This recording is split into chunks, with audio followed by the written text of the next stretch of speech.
Bapak Ibu peserta MS kelas khusus, untuk izinkan siang hari ini saya dapat tugas dari suhu kita, suhu Muji, untuk menemani mengantarkan Mas Rangga yang kebetulan nanti akan menyampaikan materi langkah-langkah setelah diangkat jadi CF ya Mas.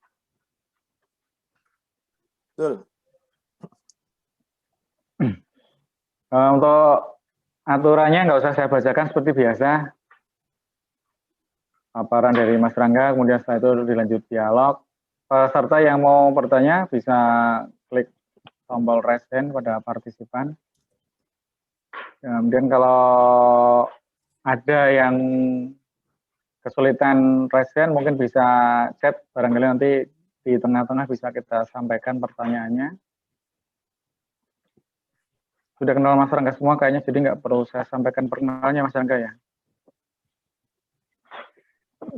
Oke, belum dimulai, mari kita berdoa bersama menurut agama dan keyakinan kita masing-masing. Berdoa dipersilakan.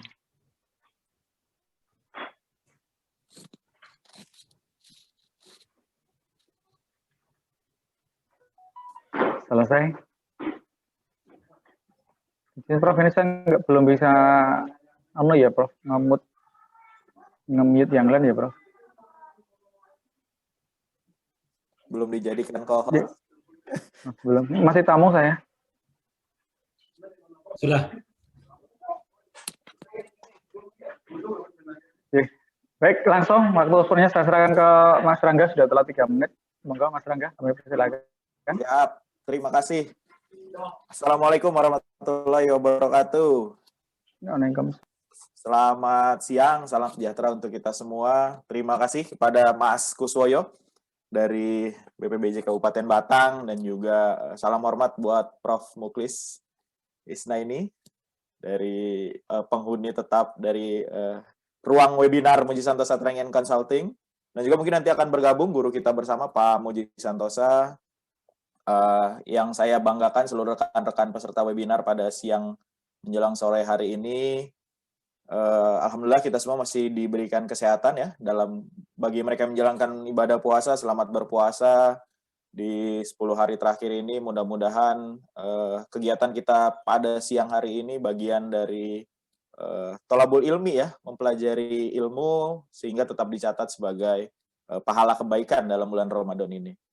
Baik, rekan-rekan sekalian, saya kembali diberi kesempatan oleh Bapak Muji Santosa untuk menyampaikan terkait dengan fungsional pengadaan gitu ya. Saya lebih tertarik menyampaikan tentang fungsional gitu ya, karena ketika kita sudah memutuskan fungsional, seperti yang dalam 2 webinar sebelumnya saya katakan, fungsional ini kan ada pilihan. Fungsional ini adalah ibarat kita masuk rumah makan, ini adalah self-service, melayani diri sendiri, menentukan kapan kita akan naik pangkat, dan lain sebagainya ya, semuanya atas dasar inisiatif kita sendiri. Jadi 2 hari yang lalu ada yang bertanya ke saya, setelah dilantik menjadi fungsional, saya mesti ngapain gitu kan? Apa yang harus saya lakukan? Gitu. Ketika saya balik tanya berapa angka kredit awalnya, mereka juga belum terima nih SK penetapannya. Kan menjadi hal yang menarik ya, kita sudah dipindah tugaskan dari struktural mungkin atau fungsional umum menjadi fungsional tertentu, tapi belum memahami apa yang harus kita lakukan ketika sudah menjadi fungsional pengelola pengadaan barang dan jasa. Dan mungkin yang hadir di sini ada yang sudah fungsional, silahkan diikuti langkahnya. Ini jadi sekedar sharing cerita apa yang sudah saya dan teman-teman di Tulang Bawang lakukan ya dalam kefungsionalan. Kemudian juga mungkin ada yang belum jadi fungsional, in-passing sudah ditutup 6 April. Mantan fungsional. Ada juga mantan fungsional gitu ya, barangkali mau kembali ada peluangnya gitu. Tapi hari ini kita nggak bahas itu, hari ini kita bahas setelah ditetapkan, kemudian dilantik, di SK-kan, apa sih yang harus sebaiknya segera dilakukan ya oleh para fungsional pengelola pengadaan barang dan jasa. Dan khusus buat yang belum jadi fungsional, sekarang sedang disusun keputusan deputi tentang perpindahan dari jabatan lain. Jadi menggantikan in-passing yang kemarin, nanti akan ada perpindahan dari jabatan lain. Ya, memang syaratnya sedikit berbeda dengan in-passing ya. Dia kalau uji kompetensinya itu selain portofolio, nanti di rancangan regulasinya akan ada wawancara dengan asesor. Baik, kita mulai ke materi.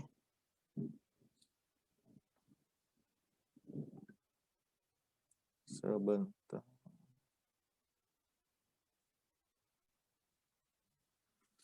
Oke, sudah full ya, Mas Kus ya?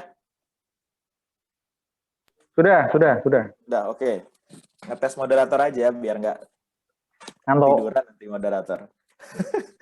Tahu Baik aja. Bapak Ibu, ini langkah-langkah yang sudah saya lakukan ya, dan beberapa teman-teman kemarin berdiskusi dengan teman-teman di Serang, di Semarang gitu ya, dan di beberapa daerah lain gitu ya, bagaimana melaksanakan kegiatan setelah kita diangkat menjadi JF PPBJ melalui jalur in-passing. Jadi jalur in-passing ini sejauh ini baru 2 kali dilakukan, di 2020 kemarin dan dulu awalan kurang lebih di 2016 kalau nggak salah. Ya, dan ketentuannya memang 6 bulan sebelum pengangkatan in-passing, proses ujian in-passingnya itu harus ditutup. Tapi kemarin LKPP mendapat relaksasi ya dari Kementerian PAN sampai 25 Februari tuh. Februari kemarin kan tinggal 2 bulan masih dibuka dan baru ditutup di 25 Februari dan wajib dilantik di 6 April. Nah, barangkali ada yang belum dilantik nih di 6 April gitu. Ternyata dibuka peluang untuk perpindahan dari jabatan lain, syarat dan ketentuan berlaku. Nanti kita bahas mungkin di webinar-webinar berikutnya setelah keputusan deputinya terbit. Ya, mengenalkan diri kembali Bapak Ibu sekalian yang belum kenal, ini saya namanya Rangga, ya panggilannya Rangga saja. Saya sekarang PBJ Ahli Muda. Jadi saya diangkat sebagai Javung PBJ Ahli Muda pangkat golongan 3C di Juni 2020. Alhamdulillah per 1 April ini saya sudah naik pangkat ke 3D. Ke 3D. Jadi kalau naik pangkat kan ketentuannya minimal 2 tahun dalam pangkat lama ya. Kalau pindah jenjang minimal 1 tahun. Jadi belum 1 tahun dalam karena saya tidak pindah jenjang, tetap di Muda, alhamdulillah angka kredit saya mencukupi untuk naik pangkat ke 3D. Ya, saya bekerja di Tulang Bawang. Ini kalau mau lihat-lihat channel YouTube silahkan. Ini nomor handphone saya kalau ada mau konsultasi boleh. Selain sebagai PBJ Ahli Muda, saya pendamping kontrak dan probity advisor-nya LKPP dan juga tim penilai angka kredit. Kami baru saja menyelesaikan penilaian angka kredit untuk kabupaten kota tetangga ya, yang belum punya tim penilai angka kredit, tapi masih ikut ketentuan Permen PAN 77, belum yang 29. Saat ini saya juga tergabung di Dewan Pengurus Nasional IFPI untuk 2021-2026 dan juga sebagai anggota saja di IAPI. Mungkin itu. Nah, ini saya ambil dari grup admin in-passing nih ya. Kebetulan saya juga admin in-passingnya Kabupaten Tulang Bawang untuk kemarin ya, in-passing JFPBJ ya. Jadi ini beberapa daerah nih gambarannya hampir serentak kemarin di 5-6 April ya. Yang fotonya saya pinjam, mohon izin gitu ya, ada dari Serang, dari Deli Serdang, dari Pontianak, dari Mesuji, banyak lah gitu. Nah, pertanyaan berikutnya adalah setelah kita dilantik, bagaimana langkah selanjutnya? Apakah langkah 1000 mengundurkan diri? Ya, mungkin saja itu jadi langkah gitu ya. Mungkin saja, tapi setidaknya ada langkah-langkah lainnya yang harus kita lakukan setelah ditetapkan sebagai fungsional pengelola pengadaan barang dan jasa. Nah, bicara sebagai fungsional, sebenarnya intinya dua sekali sendiri sudah saya alami nih. Saya mengalami kemajuan kenaikan pangkat reguler 1 tahun. Harusnya saya 3D di 1 April 2022, tapi begitu saya pindah ke fungsional, alhamdulillah angka kredit mencukupi. Oh iya Mas, itu kan belum zaman Permen PAN 29, angka kredit belum dibatasi. Nanti kita berhitung lagi nih, kalau sesuai ketentuan yang baru, bagaimana strateginya.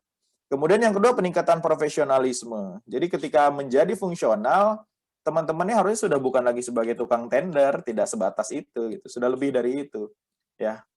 Karena disebutkan dalam Permen PAN 29, kemudian PKBKN 21, JFPPBJ adalah yang mempunyai ruang lingkup tugas, tanggung jawab, wewenang, dan hak untuk melakukan kegiatan PBJ sesuai dengan ketentuan peraturan perundang-undangan. Nah, kalau bicara kegiatan PBJ, itu kan tidak hanya sekedar pemilihan penyedia, tapi dari perencanaan. Hari ini sedang ada webinar tentang peraturan terbaru di bidang konstruksi. Di situ nanti semuanya serba aplikasi. Pengalaman perusahaan, kemudian pengalaman personil manajerial, bisa dibayangkan ketika semua sudah aplikatif, maka yang bersaing adalah harga. Kalau kita tidak mengubah mindset kita sebagai fungsional PBJ, hanya sebagai tukang tender, maka pelan tapi pasti kita akan terpinggirkan. Mau tidak mau kita harus meningkatkan profesionalisme.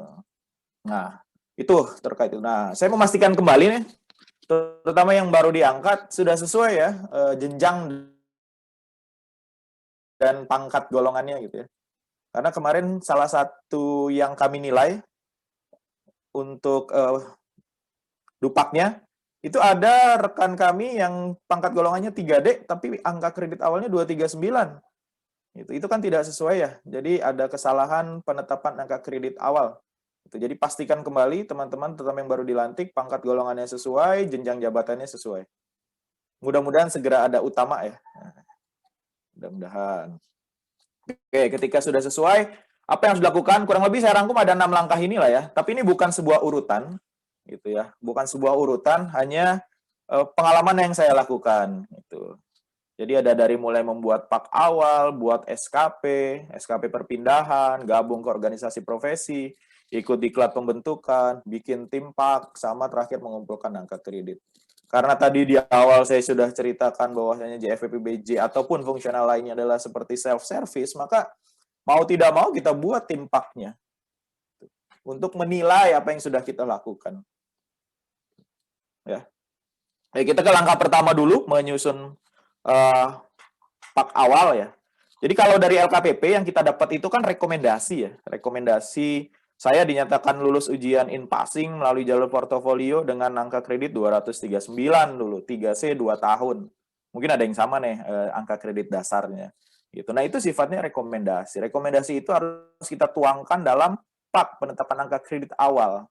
Gitu. Gunanya di mana nanti kita lihat bersama-sama. Sebelumnya kita pahami dulu PAK itu apa sih? Hasil penilaian yang diberikan berdasarkan angka kredit untuk pengangkatan pertama atau kenaikan pangkat atau jabatan dalam JFPBJ. Ini PAK. Yang hilang di Permen PAN 29 adalah DUPAK. PAK-nya tetap ada. Hanya berbeda format ketika muncul lagi di PerKBKN 21. Jadi PAK tetap ada. Silakan teman-teman yang belum menuangkan hasil rekomendasi dari LKPP, sudah menjadi SK kepala daerah, silahkan dituangkan ke dalam PAK awal, gitu ya. Karena nanti pentingnya di mana kita lihat. Nah, jangan lupa ketika menuangkan dalam PAK awal ada hal-hal yang harus diperhatikan ya dalam surat rekomendasi LKPP. Kalau sampai periode pengangkatannya mengalami kenaikan pangkat, penyesuaian pendidikan dan atau masa kerja tambahan, maka angka kumulatifnya bisa diperbaharui sesuai Permen PAN RB 42 2018. Nah, kenaikan pangkat ini tentu saja kenaikan pangkat setingkat lebih tinggi yang masih berada dalam jenjang jabatan yang sama. Karena kalau dari 3D ke 4A, maka otomatis hasil uji in passing-nya tidak berlaku karena beda jenjang. Ya, contohnya di tempat saya sendiri, ada yang kami kan pengusulan in passing itu bulan Februari 2020. Ya, kemudian rekomendasi baru keluar di bulan Mei 2020. Nah, di bulan April ada 2 orang dari kami yang naik pangkat 3C ke 3D dalam satu jenjang yang sama. Rekomendasi dari LKPP, angka kredit awalnya adalah 290. Tapi karena dia sudah naik pangkat ke 3D, maka kita lihat lagi di lampiran Permen PAN RB 42, ternyata angka kredit awalnya harus menjadi 300. Dan itu sudah disesuaikan dalam SK dari BKD, yang tanda tangan kepala daerah, diangkat dalam JFPBJ muda, pangkat golongan 3D, angka kredit awalnya 300. Bukan 290 lagi. Nah, itu silakan dicocokkan. Bagaimana kalau SK-nya sudah terbit? Ya buat saja SK pembaharuan jabatan, menyesuaikan kembali angka kreditnya. Gitu. Jadi karena kan kalau kita ingat jadwal uji in passing ini kan berebut ya.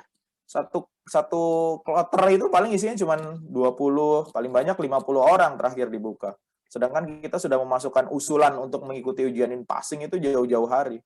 Nah, pada kasus demikian ketika ada tadi naik pangkat, penyesuaian pendidikan, dia lulus S2-nya gitu ya, atau masa kerja tambahan, maka diakumulasikan saja sesuai Permen PAN RB nomor 42. Ini ada di sini nih, Permen PAN RB nomor 42. Ini tadi ya, saya kan 3C, bentar.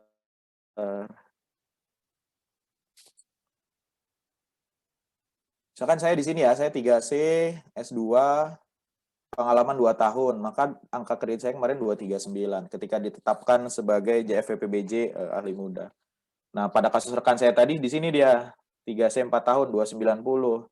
Ternyata rekomendasinya keluar ketika dia sudah naik 3D, maka ditetapkan kembali 3D kurang dari 1 tahun, angka kreditnya berubah jadi 300. Nah, silakan teman-teman nanti menyesuaikan saja di sini angka kredit awalnya yang mana gitu. Ya, karena ini pengaruh nanti lumayan loh selisih 10 untuk naik pangkat atau naik jenjang berikutnya. Oke. Kemudian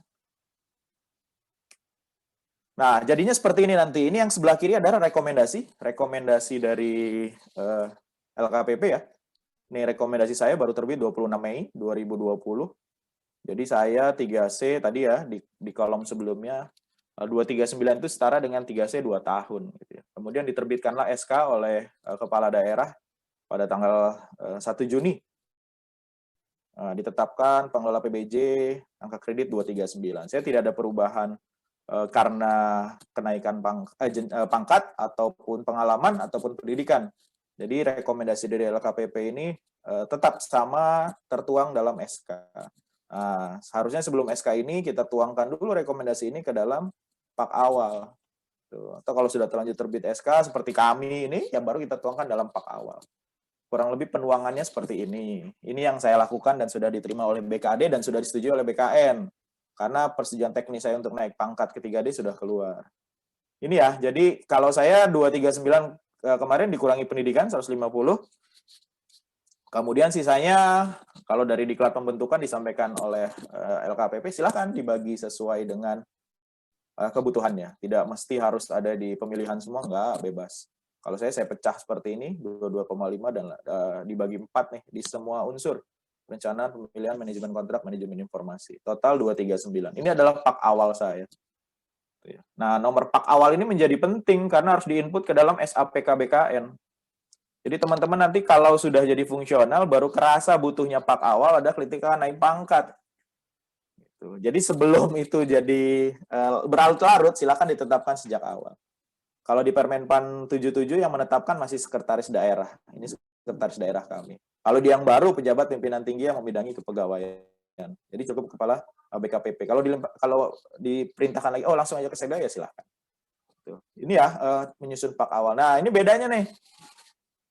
Jadi di Perkap BKN 21 2020 yang ditetapkan 30 Desember 2020, ada beda format pak. Nah, buat teman-teman yang di 6 April tadi baru dilantik ya, pakai saja yang ini. Malah tidak perlu sibuk membagi, langsung saja ditetapkan sebagai angka kredit dasar yang diberikan 239. Tuh, angka dasar yang diberikan. Nanti tinggal ditambah. Kalau mau naik pangkat nanti ditambahkan dari mana lagi perolehannya nih. Pengembangan profesi atau penunjang. Kurang lebih seperti ini. Tapi lebih pastinya nanti silakan konsultasi lagi dengan BKD, dengan bagian kepegawaian gitu ya. Apakah benar seperti yang tidak? Kalau di tempat saya sudah dan benar seperti ini. Nah, ini pentingnya nanti pak awal. Jadi kalau Bapak Ibu bisa lihat di sini ya, ini saya minta screenshot dari rekan di BKD ya, di SAPK BKN-nya. Jadi masukkan ke sini tuh menjadi penting nih nomor pak awal ini. Ini nomor pak awal, kapan ditetapkan, berapa angka kredit awalnya. Jadi kalau teman-teman nanti belum membuat pak awal dan belum di-input ketika naik pangkat, nggak akan bisa nih input pak barunya. Pak lamanya harus di-input terlebih dahulu. Ya. Jadi ini nomor pak awal saya. Ini angka kredit perolehan. Ini kan saya berpindah ya, mungkin sama rekan-rekan yang lain dari pelaksana atau fungsional umum ya, reguler gitu ya. Harusnya kalau reguler kan saya 2022. Nah, makanya berubah menjadi kenaikan pangkat pilihan. Ini alhamdulillah persetujuan teknisnya sudah keluar ya, tinggal nunggu nomor SK dari BKD. Jadi itu gunanya pak awal. Silahkan disusun pak awal gitu ya. Nah, yang perlu diskusikan lagi nanti dengan BKD-nya gitu ya, kalau yang di daerah atau kepegawaiannya kalau yang di kementerian. Mau pakai yang mana nih penghitungan AK-nya? 77 apa 29 gitu. Karena ada perubahan kumulatif angka kredit. Jadi kalau di Permenpan 29, setiap kita pindah jenjang, itu angka kreditnya akan dimulai dari 0. Jadi pada kasus saya tadi, kalau nanti di sini ada contohnya ya. Nah, ini nih. Jadi kalau di Permenpan 29, kalau kita naik ke jenjang berikutnya, maka kreditnya mulai dari 0. Gitu. Ya, kalau yang lama kan enggak ya. Ini ya, terakumulasi terus. Ini ya, ini kan terakumulasi terus nih, naik terus ya. Oh, sorry yang ini. Nah, ini kan terakumulasi terus. Tapi kalau yang baru, dia akan mulai dari nol untuk setiap perpindahan jenjang. Dengan demikian, maka kelebihan angka kredit ketika pindah jenjang tidak diakui. Beda ke yang lama. Itu, ya. Kalau masih di jenjang yang sama diakui. Oke. Detailnya ini. Nah, kalau saya ahli muda 3C 0 tahun atau kurang dari 1 tahun, maka angka kredit awal saya adalah 0. Pada kasus saya tadi, kalau dikonversi jadi seperti ini. Kurang lebih begini ya. Saya Rangga 3C, lulus uji kompetensi 239 angka kredit. Kemudian angka kredit dasarnya adalah 200. Ya tinggal dikurangi saja. 239 kurangi 200. 200 dari mana? Ini ya, angka kredit dasar. Ini.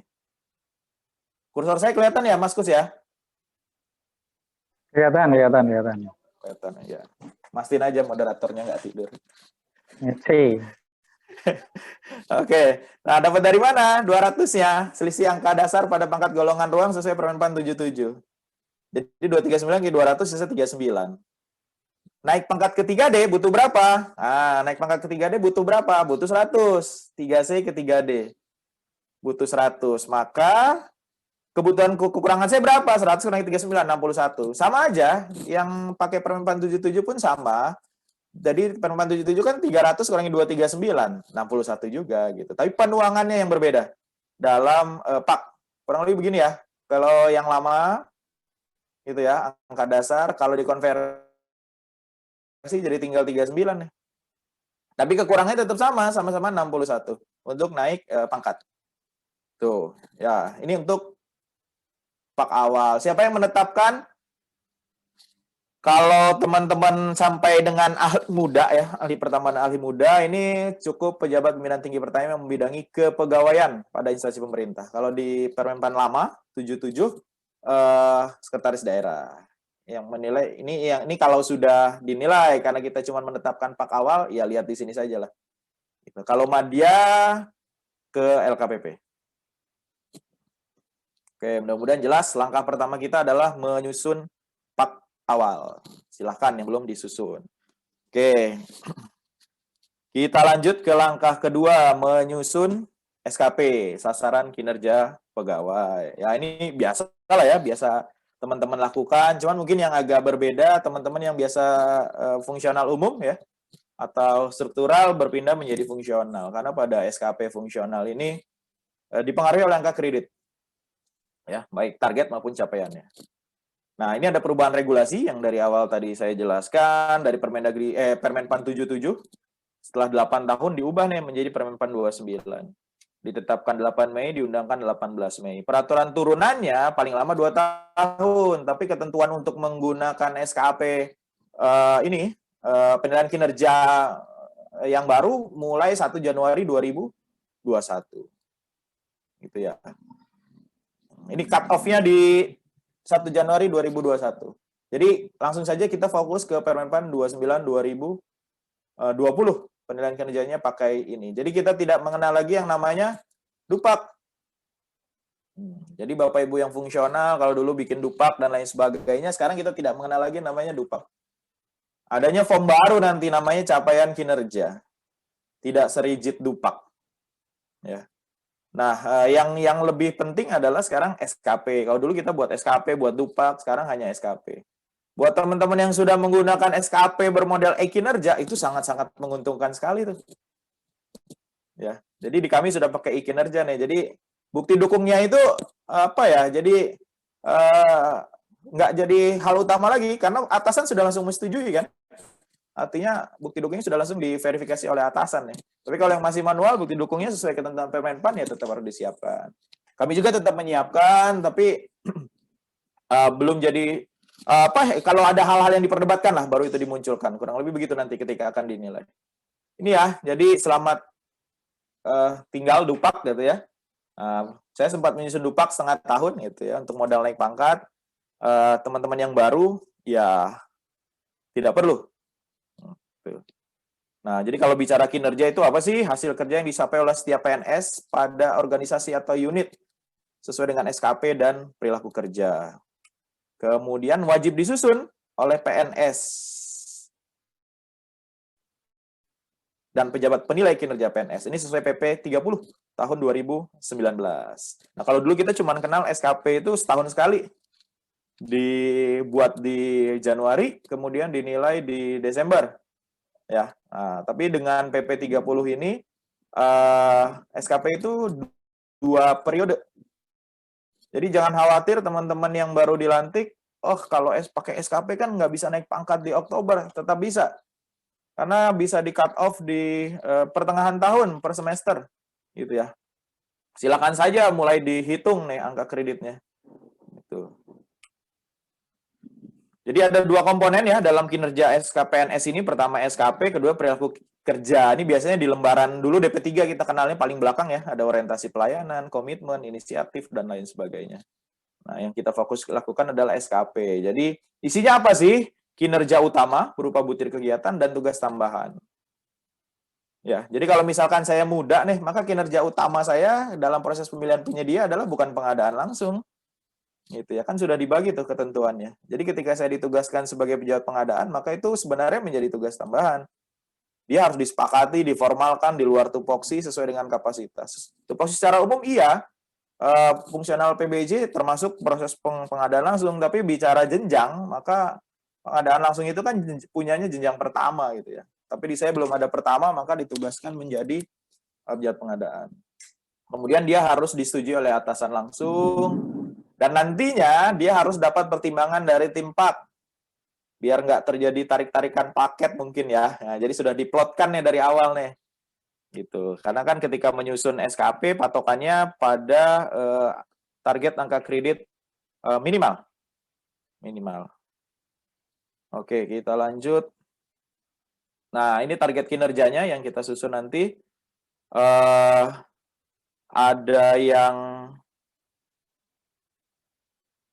diambil dari lampiran 1/4 RB 29/2020. Kemudian kita harus memperhatikan target angka kredit minimal. Tidak memasukkan pengembangan profesi dan penunjang sebagai target minimal. Nah, itu sudah dibagi tuh sebenarnya di tadi format PAK yang baru ya. Jadi pengembangan profesi dan penunjang itu adanya di bawah ya, tidak sebagai kinerja utama. Jadi jangan lagi memasukkan target webinar gitu ya, itu sebagai kinerja utama, tidak, itu hanya sebagai penunjang. Nah, kemudian tugas tambahan karakteristiknya sama ya dengan slide sebelumnya ya, terkait langsung dengan tugas, diformalkan dalam SK, kemudian disepakati nih antara pimpinan unit kerja dengan pejabat penilai kinerja PNS-nya. Oke. Oops. Nah, jadi yang dimasukkan di sini tuh hanya target kinerja utama dan atau tambahan, tugas tambahan. Tapi sekali lagi yang pengembangan profesi atau penunjang tidak dijadikan sasaran kinerja utama ya. Ini kurang lebih contoh yang punya pertama nih. Jadi butir kegiatannya ada 10 ya yang diambil. Jadi nggak harus selalu semua butir kegiatan di Permen 29 itu diakomodir dalam SKP, enggak. Yang kita bisa capai saja, karena kalau SKP nggak tercapai kan ada sanksinya. Jadi silakan dipilah dan dipilih nih mana yang bisa kita laksanakan. Kalau di Kementerian Pendidikan itu ya, di saya juga berlaku sih adendum target. Jadi kita nyusun targetnya di awal nih, misalkan ini target saya 12,81 angka kreditnya, maka di breakdown menjadi SKP bulanan, kemudian kalau diisi realisasi bulanan, ketika tidak tercapai, maka targetnya yang direvisi. Karena nilai SKP maksimal kan 100 ya, nggak bisa lebih dari 100. Jadi targetnya yang kita revisi. Nah ini contohnya nih, jadi kalau dia pertama kan target angka kredit minimalnya 12,5 ya. Ini 12,81, berarti dia butuh kurang lebih 25 pengadaan langsung, tender cepat atau purchasing nih, untuk bisa menyusun SKP sesuai dengan target angka kredit minimal. Ini target minimalnya ya, 12,5, 25, 37,5. Jadi kalau bikin target itu, ya minimal-minimal aja, nanti capaiannya baru dimaksimalkan. Oke.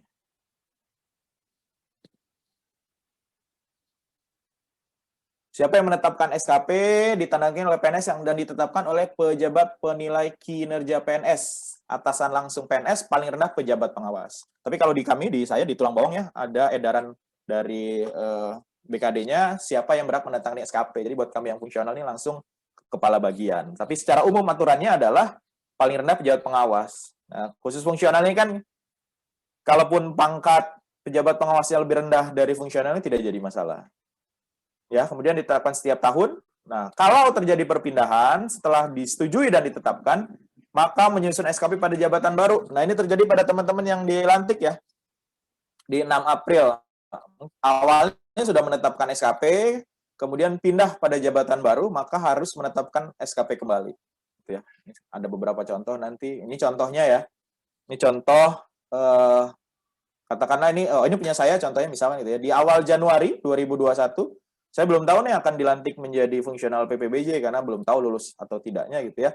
Maka, tapi penugasan sehari-hari saya adalah sebagai pokja pemilihan dan juga pejabat pengadaan. Maka cara garis besar SKP yang saya susun seperti ini dulu di awal. Sesuai dengan Perpres 16 nih ya, 2018 tentang tugas sebagai pokja atau pejabat pengadaan. Ya cuman 3 butir kegiatan ini. Gitu. Targetnya berapa? 35, 2, 3, 25, 10. Berapa lama menyelesaikan? 12 bulan. Nah, target di awal nih. Oke, ternyata di bulan April, saya diangkat menjadi JF PPBJ nih. Nah, di cut off saja, yang tadi target di awal, ya, di cut off, saya dilantik 6 April ya. Berarti dinilai dulu aja sampai 5 April. Jadi kalau targetnya tadinya 12, maka realisasinya tinggal 3 bulan aja. Ini yang sudah dicapai dalam 3 bulan kita masukkan. Itu ya. Nah, kemudian per 6 April saya buat SKP baru dong. Katakanlah sebagai ahli muda nih ya. Nah, ini butir-butir kegiatannya. Ya, ini angka kredit minimal saya kan tadi 25 ya kalau muda. Maka saya ambil butir-butir ini berapa banyak berita acara paket pengadaan yang harus saya kerjakan nih untuk memenuhi waktu yang sisa tinggal 9 bulan. Karena kan tadi sudah 3 bulan awal sudah dinilai. Nanti ini pun sama, dinilainya hanya 9 bulan. Gitu ya. Kurang lebih begini. Ini saya belum masukkan pejabat pengadaan. Padahal saya dapat penugasan sebagai pejabat pengadaan. Ini baru tugas pokok butir kegiatan punya PBJ ahli muda. Ya, itu bisa ditambahkan di sini. Tuh, ini target ya, 27,4. Nah, ini sebelah kanan ini ada nilai angka kredit per butir kegiatan. Jadi kalau kita masukkan 40, angka kreditnya kan kayak misalkan review dokumen persiapan nih. Pada tender seleksi penunjukan langsung itu angka kreditnya 0,08. Jadi untuk dapat 3,2 angka kredit kita butuh 40 tender seleksi atau penunjukan langsung. Ya bisa dilihat di sini ya. Tidak ada pengadaan langsung kalau untuk pengelola PBBJ ahli muda. Tuh. Ini ditetapkan kembali ketika tanggal kita diangkat sebagai dalam jabatan baru. Oke. Nah, gimana sih cara menuhinnya? Gimana sih cara menuhinnya ini nih? Tuh. Teman-teman di IFPI ya, ini Pak Ketua 3, Mas Arief ya, Mas Agus Arief Rahman nih buat simulasi nih. Mungkin teman-teman bisa gunakan juga nih. Sesuai butir kegiatan di Permenpan 29. Gitu. Jadi kurang lebih kalau kita pejabat pengadaan, tupoksi kitanya pengadaan langsung, untuk memenuhi angka kredit minimal 12,5, kurang lebih kita butuh 31 paket pengadaan langsung. Ini rincian per angka kreditnya nih. Yang mana yang kira-kira membingungkan? Kan jelas ya, review, kemudian ini unnoizing atau nggak ada unnoizing ya, penyusunan dokpel, kemudian evaluasi penawaran, penilaian kualifikasi, penyusunan daftar penyedia. Nah, daftar penyedia ini ya formatnya silahkan ditentukan sendiri. Tapi sebentar lagi akan terbit nih bukunya Mas Arief ya tentang bukti dukung fungsional PPBJ. Silahkan nanti bisa diikuti. Negosiasi, review, dan lain sebagainya. Inilah nilai akumulatifnya. Nah, kalau teman-teman yang muda, yang jadi kelompok kerja pemilihan, gitu ya, saya butuh berapa paket tender sih untuk menyusun SKP minimal saya 25. Kurang lebih ini hasilnya, 32 tender. Nah, kalau tender cepat ini. tender cepat. Jadi silakan bisa disimulasikan nanti ketika menyusun pak awal untuk fungsional PPBJ, kan bisa melihat juga pada tahun lalu ya, berapa jumlah paket yang kita dapat. Itu. Ini contoh simulasinya. Nah, tadi yang saya katakan kalau di kami kita sudah menggunakan e-kinerja ya. Jadi per bulan sudah tahu capaian SKP bulanannya. Dan ini bisa diadendum, bisa direvisi. Ini saya belum revisi ya, ada banyak yang tidak tercapai, ini dimungkinkan untuk direvisi. Itu. Ini kemarin di Januari kurang lebih dapat segini nih. SKP untuk butir utama ya, belum kita tambahkan pengembangan profesi dan lain sebagainya. Ya.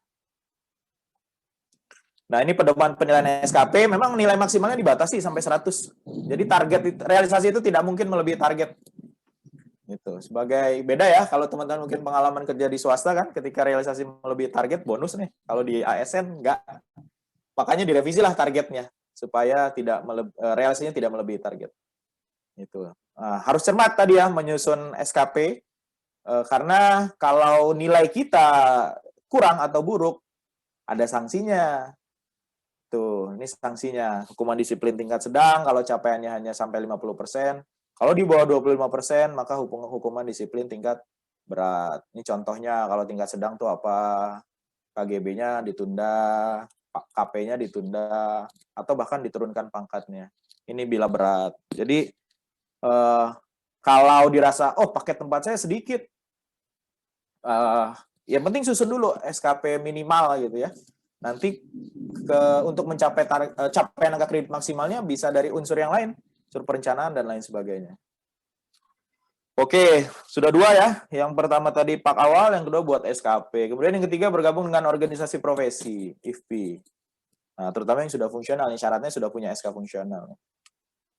Jadi sebenarnya bergabung dengan IFP ini perintah Permenpan gitu ya. Dan kalau di Permenpan 7 itu jadi butir kegiatan dan dapat angka kredit. Yang baru kita belum ada aturan turunannya dari instansi pembina ya.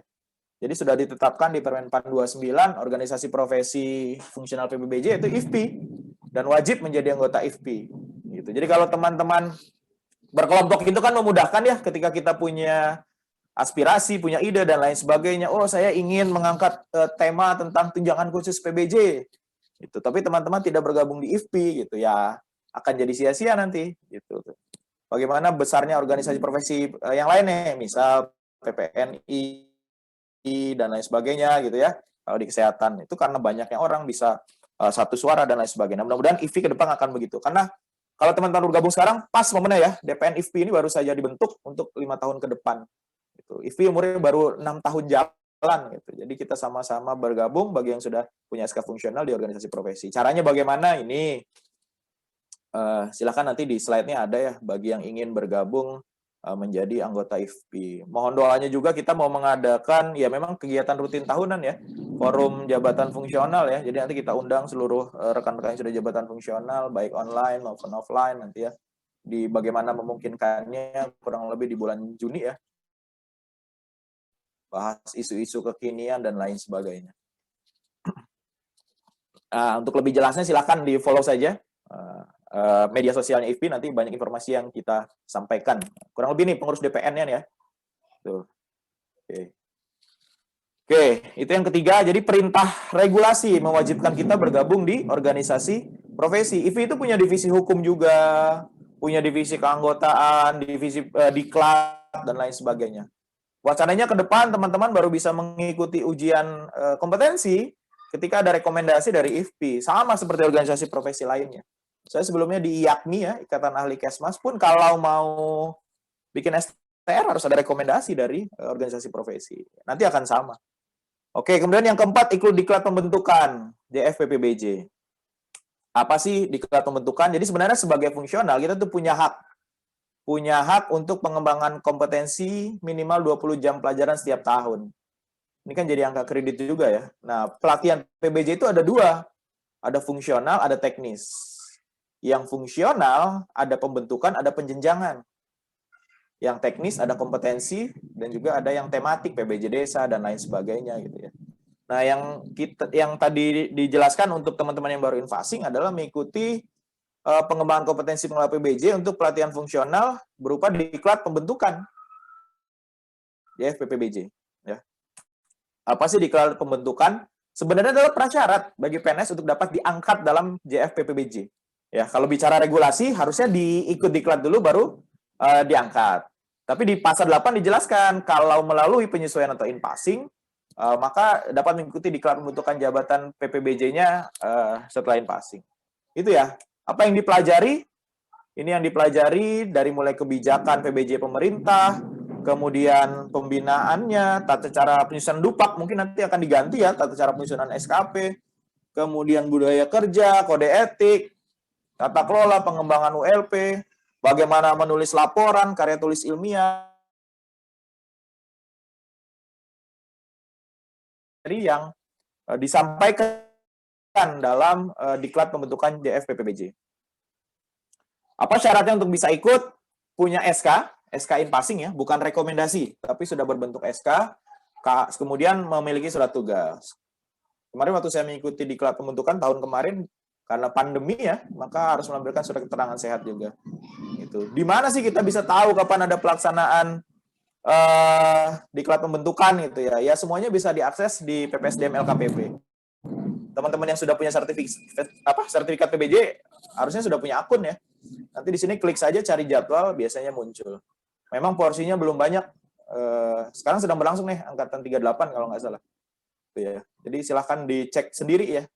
Yang tadi kan di awal fungsional adalah self service ya. Termasuk mau diklat silahkan cari sendiri nih. Di sini jadwal untuk diklat fungsionalnya.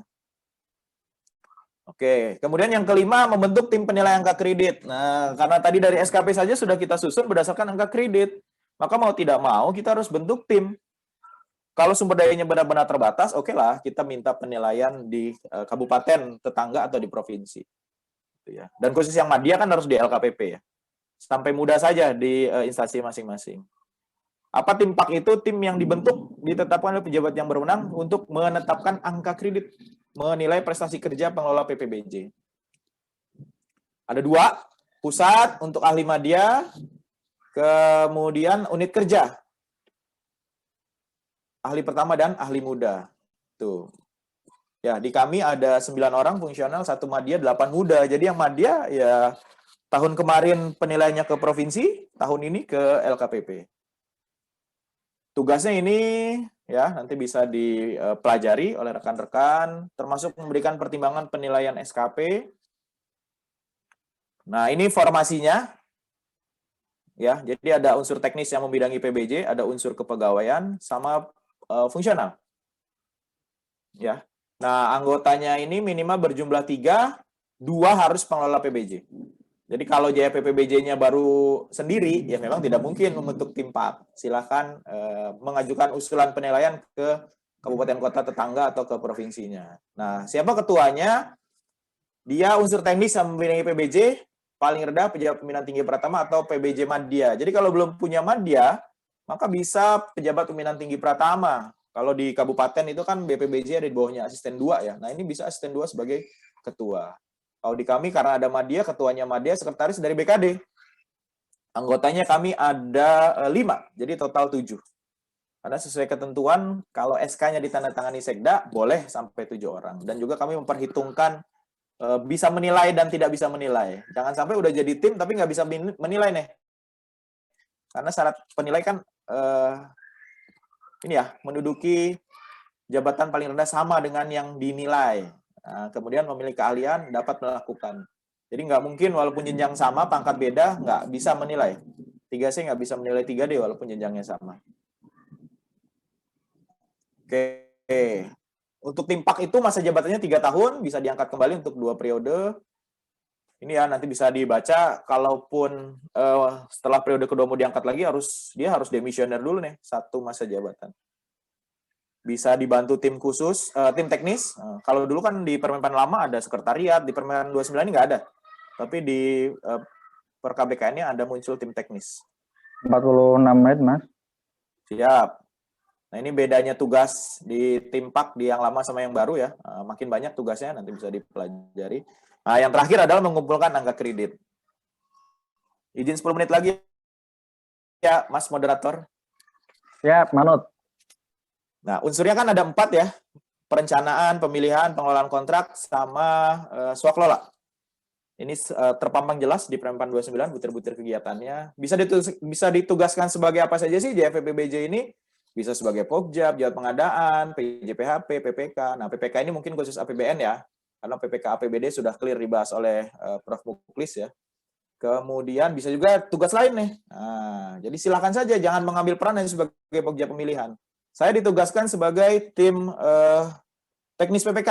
Nah, bersama dengan teman-teman dari Dinas PU tuh. Jadi Dinas Kesehatan minta fungsional dan tim teknis dari PU. Jadi kami satu SK tuh. Ada teman dari PU, ada fungsional PBJ. Kita memberi masukan terkait proses pelaksanaan pemilihan, yang tim dari PU terkait teknis, dokumen-dokumen teknisnya. Itu bisa. Nah, ini kegiatan yang bisa mendapatkan angka kredit ini silahkan saja dikumpulkan sebanyak-banyaknya. Nah, butir kegiatannya menjadi lebih ramping ya di Permen 29. Untuk yang pertama hanya 29, yang muda 34, yang madya 32. Oke, nah, buat teman-teman yang kemarin passing, kapan bisa dinilai AK-nya? Ya ini, sejak terbitnya SK. Silahkan mulai dikumpulkan. Jadi kalau ada paket itu bisa parsial diklaim angka kreditnya. Jadi kalau persiapan pengadaannya sebelum diangkat sebagai fungsional, kemudian ketika diangkat sudah penetapan pemenang, ya dari penetapan pemenang itu yang dinilai angka kreditnya. Nah, jadi periode penilaiannya itu ada 2 ya, di Juli dan Januari untuk naik pangkat April dan Oktober. Siapa yang mengusulkan, dia atasan langsung pengelola PBJ. Nanti kelengkapan dokumennya ini melalui pimpinan unit kerja kepada pejabat yang berwenang mengusulkan angka kredit, gitu ya. Kalau madya kepada ini di instansi pembina, ini yang pertama dan muda. Oke, ini contohnya surat penyampaian usulan, dan ini form pengganti Dupak. Namanya form penilaian capaian angka kredit. Jadi PAK itu hanya dikeluarkan ketika kita akan naik pangkat. Ya, tapi sebelum naik pangkat, angka kredit belum mencukupi, maka yang kita dapat adalah ini, penilaian capaian angka kredit. Ya, nah, ini mengacu ke SKP nih. Jadi nanti target SKP-nya tadi berapa? Misalkan saya tadi 27 ya. Nilai capaiannya berapa? Kalau dia cuma 90%, maka 27 dikali 90%, nggak jadi 100% lagi. Ditambahkan nanti dari pengembangan dan penunjang. Nah, bagaimana kalau belum ada pertama kayak di tempat saya nih? Kalau dia turun 1 jenjang, maka angka kreditnya bisa 100% diklaimnya. Tapi kalau naik, dulu naik hanya boleh 1 jenjang, sekarang boleh 2 jenjang, mengerjakan butir kegiatan 2 jenjang di atasnya, angka kredit maksimalnya hanya 80%. Tapi harus ada penugasan dari pimpinan unit yang bersangkutan. Ini contohnya ya, saya ahli muda, mengerjakan ahli madya, maka angka kredit saya hanya 80%. Dari 0,21, 0,168. Ini sebaliknya kalau saya turun ke bawah, maka angka kreditnya dapat 100%. Nah, ini angka kredit, capaian angka kredit maksimal yang bisa dicapai setiap tahun, 18,7. Ini kan minimalnya ya, yang sebelah sini, ini maksimalnya 150%. Jadi bisa dihitung nih, kalau teman-teman sekarang angka kreditnya 239 misalkan ya, kemudian mau naik ke 3D butuh 61, butuh berapa tahun nih? Silahkan dihitung sendiri. Ya, kurang lebih butuh 2,5 tahun. Ya. Oh sorry, 2 tahun sudah mencukupi kalau dia muda. 37,5 kali 2 sudah lebih dari 61. Nah kalau yang formasinya penuh, nggak bisa pindah jenjang gitu ya. Di tempat saya ada tuh 3D sudah harus ke 4A, tapi karena formasi madianya hanya 1, maka dia wajib mengumpulkan angka kredit pemeliharaan. Ini ya sesuai jenjang 10, 20, 20. Oke. Nah kemudian yang dibatasi di Permen 29 itu hanya yang penunjang. Paling tinggi 20% dari angka kredit yang disyaratkan untuk 1 kali kenaikan pangkat. Kalau dulu kan pengembangan profesi dibatasi, penunjang dibatasi, kemudian yang atas juga ada persentasenya 60, 10, 10 itu yang utama, angka kredit utamanya. Nah, kemudian bagaimana kalau terjadi kelebihan angka kredit? Kalau pindah jenjang, maka mohon diikhlaskan gitu. Karena tadi kan kembali dari 0. Tapi kalau pangkat berikut dalam 1 jenjang jabatan, maka dihitung kumulatif. Kayak saya nih, ada sisa angka kredit dari kenaikan pangkat 3C ke 3D, maka menjadi angka kredit kumulatif di 3D. Nah, ini contoh-contoh bukti dukung ya. Kan teman-teman sering nih memberikan konsultasi, tapi jarang dituangkan dalam bentuk dokumen. Ini punya Mas Agus, Mas Arief nih ya, silakan saja kalau mau diikuti. Bahkan dia membuat form secara elektronik dalam bentuk Google Form atau Zoho gitu. Jadi siapapun yang bertanya terdokumentasi dengan baik. Ya, jangan takut salah benar nih ketika memberikan saran, ya, karena paling enak itu belajar dari masalah yang dihadapi orang lain gitu. Karena kita jadi banyak baca dan lain sebagainya. Oke, gimana kalau mau naik jabatan? Nah, kebutuhan jabatannya harus ada. Jadi formasinya tersedia. Kemudian minimal 1 tahun dalam jabatan terakhir. Memenuhi AK kumulatif dan lainnya normatif ya. DPT, SKP baik 2 tahun terakhir dan lain sebagainya. Serta lulus uji kompetensi. Kalau pindah jenjang harus lulus uji kompetensi. Ini di garis merah ya, kelebihan AK tidak dapat diperhitungkan. Khusus naik ke A5 dia 4A wajib melaksanakan pengembangan profesi minimal 6. Dan tidak AK pengembangan profesinya ini tidak kumulatif. Jadi cuma dikumpulkan dari jenjang muda itulah. Kalau dulu waktu saat pertama kita nulis buku gitu ya, itu nggak bisa diperhitungkan kembali. Kalau ini pengembangan profesi contohnya, ini karya tulis ya. Ini kalau naik pangkat, beda ya, naik jenjang, naik jabatan dan naik pangkat. Kalau naik pangkat ini paling singkat 2 tahun dalam pangkat terakhir. Kemudian ini kalau jabatannya lebih tinggi tidak diperhitungkan. Nah, ini penegasan yang tadi saya sampaikan. Kemudian penunjang paling tinggi 20%. Oke. Ini kegiatan penunjang, contoh-contohnya ya. Nah, ini nanti tambahan informasi saja. Setelah 6 April itu masih ada peluang lain kok. Salah satunya adalah perpindahan dari jabatan lain. Ini lagi digarap keputusan deputinya. Teman-teman bisa baca saja nanti di slide-nya ya. Oke. Oke, baik. Mungkin itu yang bisa saya sampaikan. Mohon maaf melebihi batas waktunya. Nah, saya kembalikan ke moderator. Ya, wah, materinya mantap sekali. Masih diingat nih. Saya malah nggak belum buat PA kan malah, Mas. Ampun. Disibukkan oleh tender. Malum, baru dari struktural pindah ke fungsional kayak gini. Saya nanti kami. Baik, Mas Rangga, ini yang raise hand lumayan, yang tanya di chat juga lumayan banyak. Kita coba ke yang raise hand dulu, ya. Ya. Yang raise hand awal itu ada dari Poltek Madura. Monggo silakan. Bisa di-unmute. Baik, makasih Pak Kus. Izin untuk menanya. Pak, saya ini pengangkatan JFPBJ-nya melalui mekanisme CPNS, Pak. Ya. Ketika saya baca di Kemenpan 29 yang pasal 15 tentang pengangkatan itu, pengangkatan itu bisa calon CPNS yang pada pasal 15 ayat ketiga itu calon PNS sebagaimana yang dimaksud pada ayat kedua, maksudnya adalah mekanisme CPNS tadi, paling lama 1 tahun setelah diangkat sebagai PNS diangkat ke dalam jabatan fungsional. Nah, saya konsultasi dengan teman-teman Jafung juga yang di UKPBJ. Dalam hal ini kan kami di UKPBJ Kemendikbud. Untuk pengangkatan itu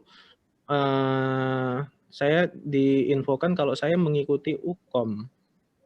Sama saya mau nanya Pak, apakah saya mengikuti diklat pembentukan, kemudian untuk diklat UKOM bagaimana Pak? Soalnya yang saya baca sih nggak ada ketentuan itu.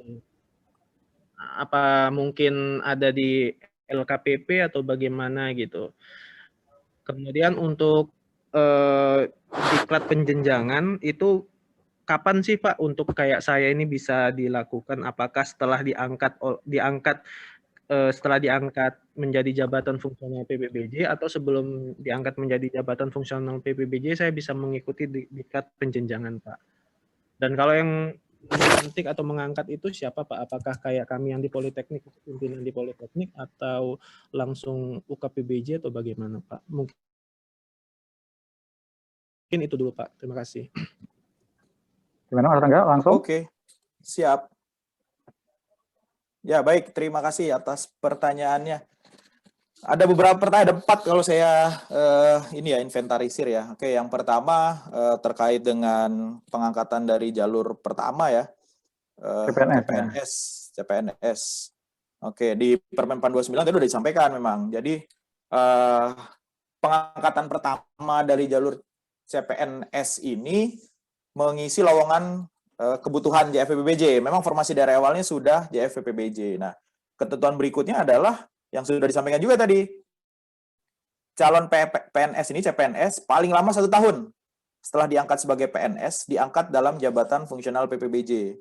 Nah, ini pernah diskusi juga nih saya dengan BKD. Jadi posisi sekarang ini ketika belum 1 tahun, maka sebenarnya baru diplottingkan, ditempatkan sebagai pengisi formasi fungsional PPBJ. Ya. Nah, kemudian kapan diangkatnya? Nanti paling lama 1 tahun, kemudian paling lama 3 tahun harus diangkat ke dalam PPBJ ahli pertama, harus mengikuti pelatihan PPBJ ahli pertama. Ya.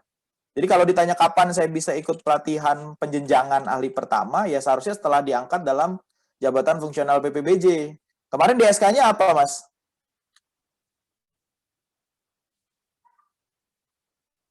Kalau di SK awal itu SK CPNS Pak ya. Kalau di SK CPNS itu memang sudah di Jafung sih, di FPPBJ. Di FPPBJ ya? Ya, SK CPNS dulu. Sudah angka kreditnya? Ada angka kredit awalnya belum kan? Belum Pak. Tapi saya sudah mengusulkan kan, soalnya kalau mekanisme melalui CPNS kan sudah dihitung AK-nya sejak SK CPNS ya. Ya, nanti ketika ditetapkan sebagai jabatan fungsional PPBJ pertama bisa diperhitungkan tuh. Bisa diperhitungkan. Jadi ya, ketentuannya kalau di Permen Pan 29, nanti coba buka juga per KBKN 21 ya, di situ lebih detail. 3 tahun setelah diangkat dalam JFPPBJ, ya wajib mengikuti PPBJ ahli pertama. Bagaimana kalau tidak lulus, nggak dikasih kenaikan jenjang 1 tingkat di atasnya. Tuh, kemudian dan di pasal ayat 6-nya juga kan ditegaskan tuh di Permen Pan 29 ya, angka kreditnya dihitung sejak melaksanakan tugas sebagai jabatan fungsional PBJ. Jadi karena SK-nya sudah sesuai, udah bisa nih angka kreditnya dikumpulkan. Itu kemudian siapa yang melantik ya, mengangkat. Jadi ditetapkan oleh, kalau di per KBKN 21 itu oleh pejabat, karena jenjangnya pertama, pejabat pembina kepegawaian. Silakan dikonsultasikan dengan bagian apa ya, kepegawaiannya gitu ya, yang ditunjuk pejabat pembina kepegawaian apakah di Kemendikbud langsung atau didelegasikan kepada kepala Poltekkes gitu. Kalau di kami langsung di Sekda kemarin di pelimpahannya gitu. Untuk yang mengangkat ya, pengangkatan PNS. Kemudian tadi satu lagi apa, Mas? Ini Pak, diklat pembentukan itu bagaimana Pak ya? Sama saya itu ikut Ukom dulu untuk bisa mendapatkan pengangkatan Jafung PBJ atau bagaimana Pak ya? Soalnya saya diinfokan itu mesti diklat itu dulu, apa namanya, Ukom jenjang pertama dulu gitu Pak. Ya, oke.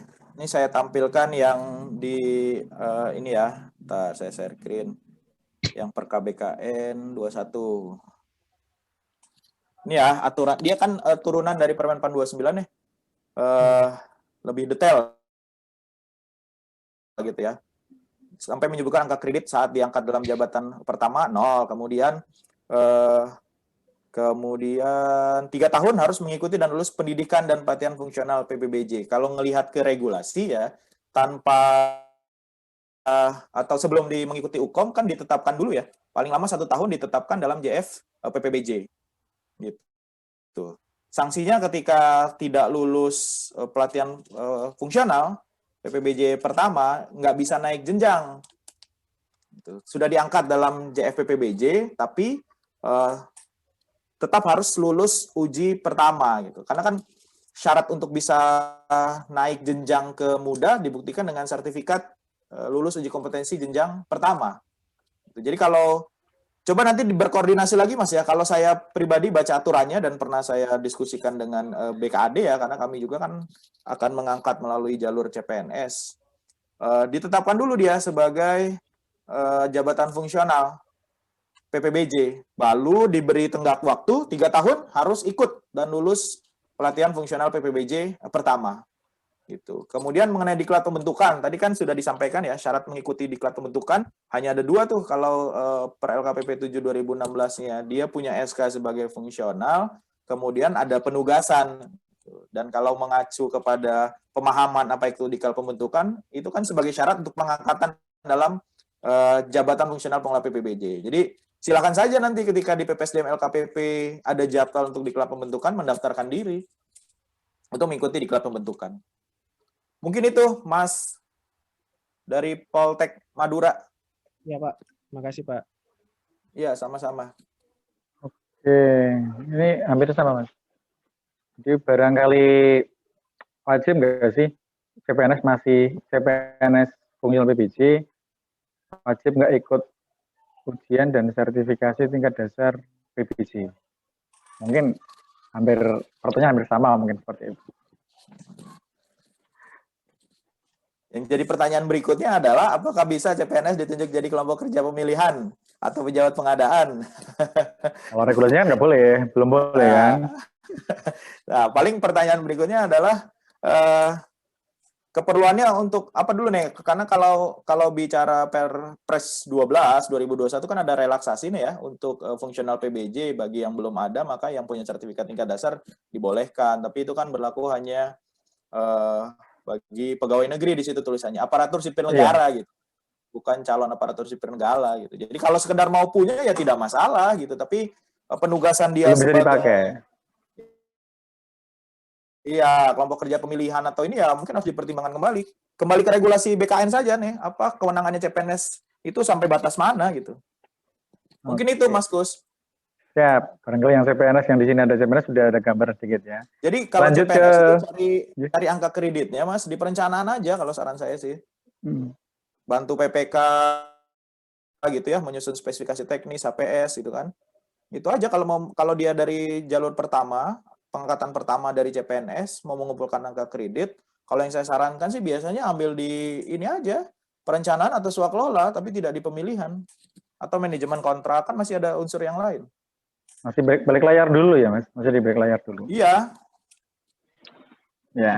Lanjut, Mas Rangga ya. Banyak ini yang tanya ya, Mas. Masih banyak yang raise hand. Lanjut ke Pak Slamet Asruhi. Monggo, Pak Slamet. Ya, terima kasih. Assalamualaikum warahmatullahi wabarakatuh. Waalaikumsalam warahmatullahi wabarakatuh. Apa lagi hujan, Pak? Iya. Izin bertanya. Kami saya Slamet Asruhi dari Rumah Sakit Umum Daerah Luliang Bogor, terkait masalah in-passing sebelumnya dari Kabupaten Bogor. Kami ada sekitar 20 orang yang ikut in-passing tersebut yang sudah di-SK-kan oleh Kabupaten menjadi jabatan fungsional pengelola pengadaan barang jasa. Saya sendiri salah satunya perpindahan dari jabatan fungsional lain, Pak. Jadi bukan dari jabatan umum, dari jabatan fungsional lain. Saya tenaga paramedis, Pak. Jadi di sini tadi disampaikan, yang disampaikan Pak Rangga ketika di kedudukan terakhir angka kreditnya sekian, kemudian hanya setengah tahun lagi ya, Pak ya tadi ya setengah tahun ikut kenaikan golongan ke 3D. Nah, pertanyaan saya adalah di dalam, saya belum baca detail Permenpan untuk yang Jafung barang jasa, tetapi di Permenpan Jafung yang saya yang lama, pengangkatan boleh naik golongan apa naik itu adalah minimal 2 tahun gitu, Pak. Nah, itu bagaimana terkait masalah tersebut. Kemudian yang kedua, beberapa rekan kami yang ikut jabatan untuk kenaikan yang passing kemarin, ada beberapa yang siap untuk naik golongan ceritanya, Pak. Jadi angka kredit sudah mendekati, sudah hampir 4 tahun mereka siap untuk naik golongan. Nah, kemudian dikonversi oleh LKPP dengan nilai angka kredit sekian. Tadi Pak, dengan hubungan korelasinya ketika sudah didapatkan angka kredit sekian, tinggal sisanya berapa, itu ketetapannya bagaimana, gitu Pak. Saya sendiri kemarin Pak, sebelumnya ketika saya naik di golongan di 2019 akhir, kemudian saya membuat. Apa sekarang pangkatnya, Mas? Saya 3A, Pak. Oke. Ya, kalau yang tadi rekan-rekan saya Pak yang sudah yang dari jabatan fungsional umum, Pak. Nah, ketika saya kenaikan golongan yang pertama, saya udah kurang lebih 1 tahun membuat hak untuk jabatan fungsional sama saya, Pak. Jadi secara angka kredit saya udah lebih dari yang ditetapkan sama LKPB sebenarnya, Pak. Gitu sih. Terus apakah kalau bisa dikonversi, apakah masih bisa dilakukan negosiasi lagi, Pak, terkait angka kreditnya gitu agar bisa mempercepat proses kenaikannya? Karena kalau berarti saya kalau misalkan ngikutin dari yang ditetapkan sama LKPP, otomatis saya harus membuat angka kredit tahun ya? Ya, gitu Pak. Seperti itu. Cukup Pak? Oke, terima kasih. Pertanyaannya mantep-mantep ini Mas Kus. Oke, yang pertama, ketentuannya tetap sama, Mas. Tadi dari Lewi Liang ya. Naik pangkat itu minimal 2 tahun dalam pangkat yang lama. Kalau naik jenjang minimal 1 tahun dalam jenjang yang lama. Jadi pada kasus saya kan ketika pengangkatan pertama, 3C saya sudah 2 tahun. Reguler saya itu 2018. Jadi di 2021 bulan April sudah lebih dari 2 tahun.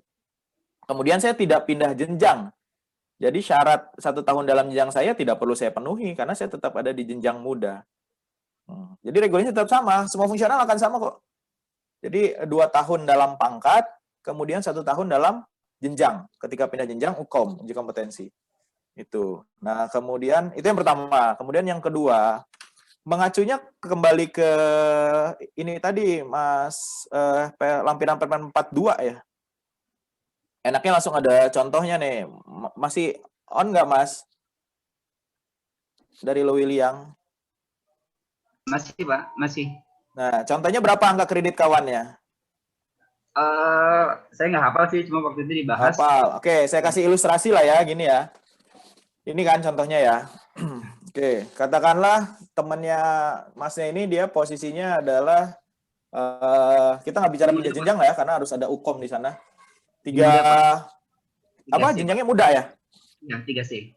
3C, oke. 3C berapa tahun? 3 tahun misalnya. Ya, betul. 206, maka rekomendasi dari LKPP-nya adalah 264. Nah, untuk bisa naik ke 3D, kan butuh angka kreditnya adalah 300 nih. Ya. Jadi 300 dikurangi 64. Butuh sekitar 36 angka kredit, Mas. Ya. 36 angka kredit gitu.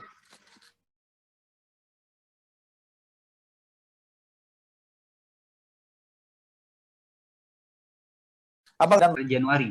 Oh, Januari. Kalau Januari bisa dipenuhi nih supaya tetap sesuai reguler. Regulernya kan April 2022 kan? Iya, betul, betul. Oke, regulernya April 2022. Nah, tadi kebutuhannya adalah 36. Angka kredit maksimal untuk muda 25 ditambah 12,5, 37,5. Jadi kalau tahun ini bisa memaksimalkan target capaian angka kredit 150% dari target, maka tetap bisa naik pangkat di bulan April. Gitu. Nggak berubah nih tahunnya. Tetap berarti sesuai dengan reguler. Dihitung periode atau hitungan tahun sih Pak? Kan hitungan kalau 2021 ke 2022 kan satu pembuatan pak tuh kalau biasanya di tahun pak. Kemudian berarti bikin pak lagi sampai dengan April berarti Pak? Kalau sudah mencukupi di Desember, jadi pak itu karena dia sudah ikut SKP, sekarang Mas cut off-nya itu Juni dan Desember. Oke. Juni dan Desember, karena usulan kenaikan pangkat yang April itu harus dimasukkan di Januari. 3 bulan sebelumnya. Jadi pakainya pak yang Desember. Pakainya pak Desember. Jadi silakan saja coba dihitung, dikumpulkan angka kreditnya. Kalau nanti minimal dapat 36, maka bisa diusulkan untuk naik pangkat pilihan melalui fungsional PPBJ pada April 2022 ke 3D. Kan ketentuan 2 tahun dalam pangkatnya sudah terpenuhi.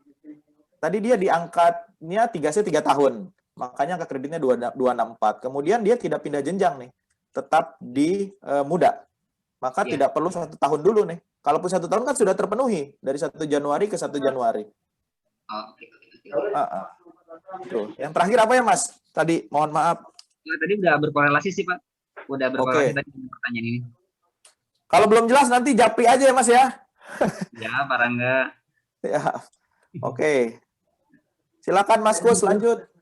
Oke. Barangkali ada tambahan dari Suhu. Sudah bergabung. Nah, monggo Pak Muji. Pak Muji kan mau jadi fungsional.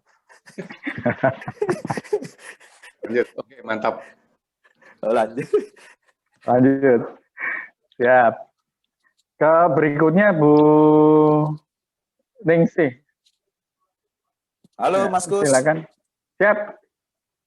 Terdengar nggak Mas?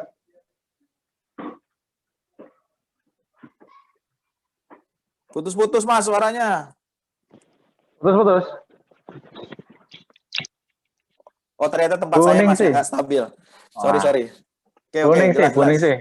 Silakan unmute. Bu Ningsih, silakan di unmute, Bu. Nanti terakhir minta statement mantan Japung itu. Ya.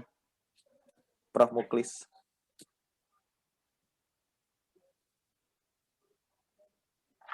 Nggak bisa nih Bu Ningsih di unmute. Unmute Bu. Ya. Dah, Halo? udah Bu, silakan. Sudah jelas ya? ya. Oh ya, terima Jelas, kasih. jelas. Maaf. Ya, ini Pak saya mau menanyakan tentang PAK awal. Itu yang di tabel halaman 10 tadi. Untuk saya kan baru dilantik tanggal 6 April 2021 kemarin untuk jenjang muda. Itu saya pangkat 3C, masa kerja golongan baru 1 tahun. Yang mau Ya. saya tanyakan itu, ya saya pendidikan saya kan udah S2 itu, Ya. ya di tabel itu untuk sarjana dan S2-nya sama nilainya. Mohon penjelasannya Pak, terima kasih. Baik, terima kasih Bu. Nanti coba saya cross check lagi ke Permenpan 42 ya Bu ya. Siap. Harusnya ada beda nih, beda minimal 1 atau 2 gitu. Ya. Mungkin saya salah. Ya mungkin itu Pak, saya apakah nanti S2 saya udah dinilaikan di situ atau belum, termasuk di PAK awal itu atau belum? Kemarin gitu aja. pengajuan ketika mau in passing pakai S1 atau S2 Bu? Kemarin saya pengajuannya S2, cuman kan waktu keluar SK-nya itu ternyata sama dengan teman saya yang sama-sama angkatan 2010, itu baru pendidikannya S1 dan PAK awalnya sama 214. Jadi saya mau nanyain untuk S2 saya kepake atau belum gitu. Bisa ditambahkan nanti Ya. kali mungkin Mas Rangga ya.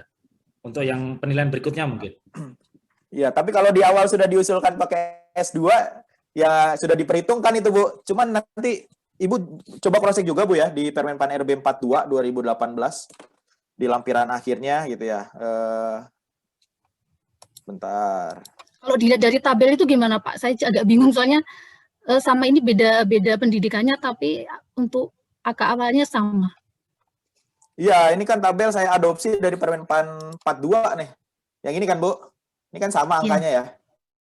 Sama angkanya nih. Nah, coba nanti sama-sama kita cross check kembali Bu. Harusnya tetap ada beda. Ini kan beda nih.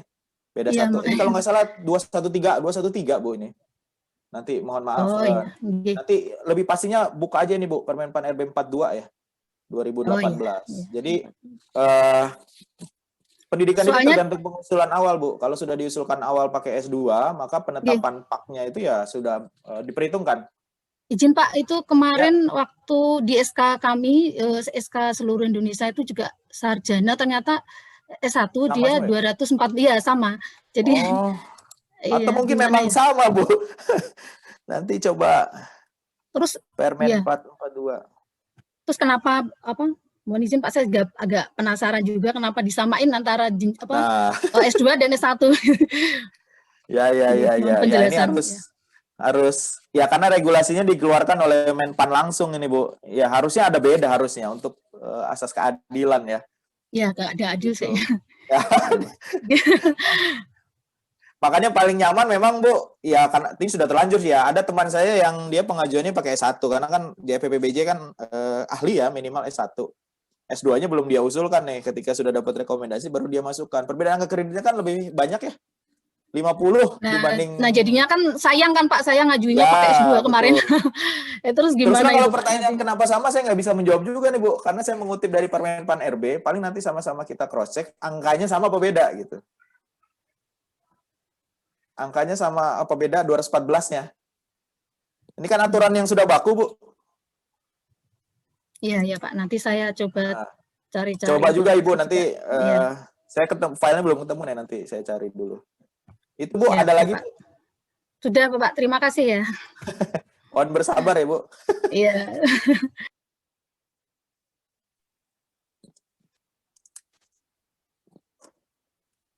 Askus, monggo. Prof, Muklis, nambahin. Siap. Gimana? Ini moderatornya kemana?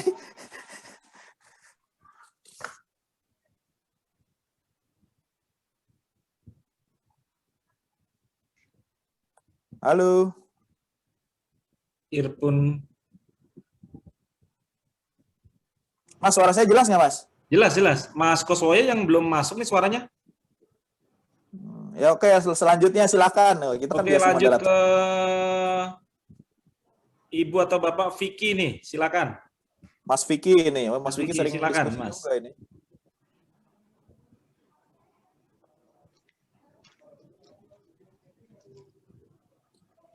Silakan Mas Vicky. Mas Vicky suaranya nggak terdengar? Rasanya nyambung ya, Mika ya?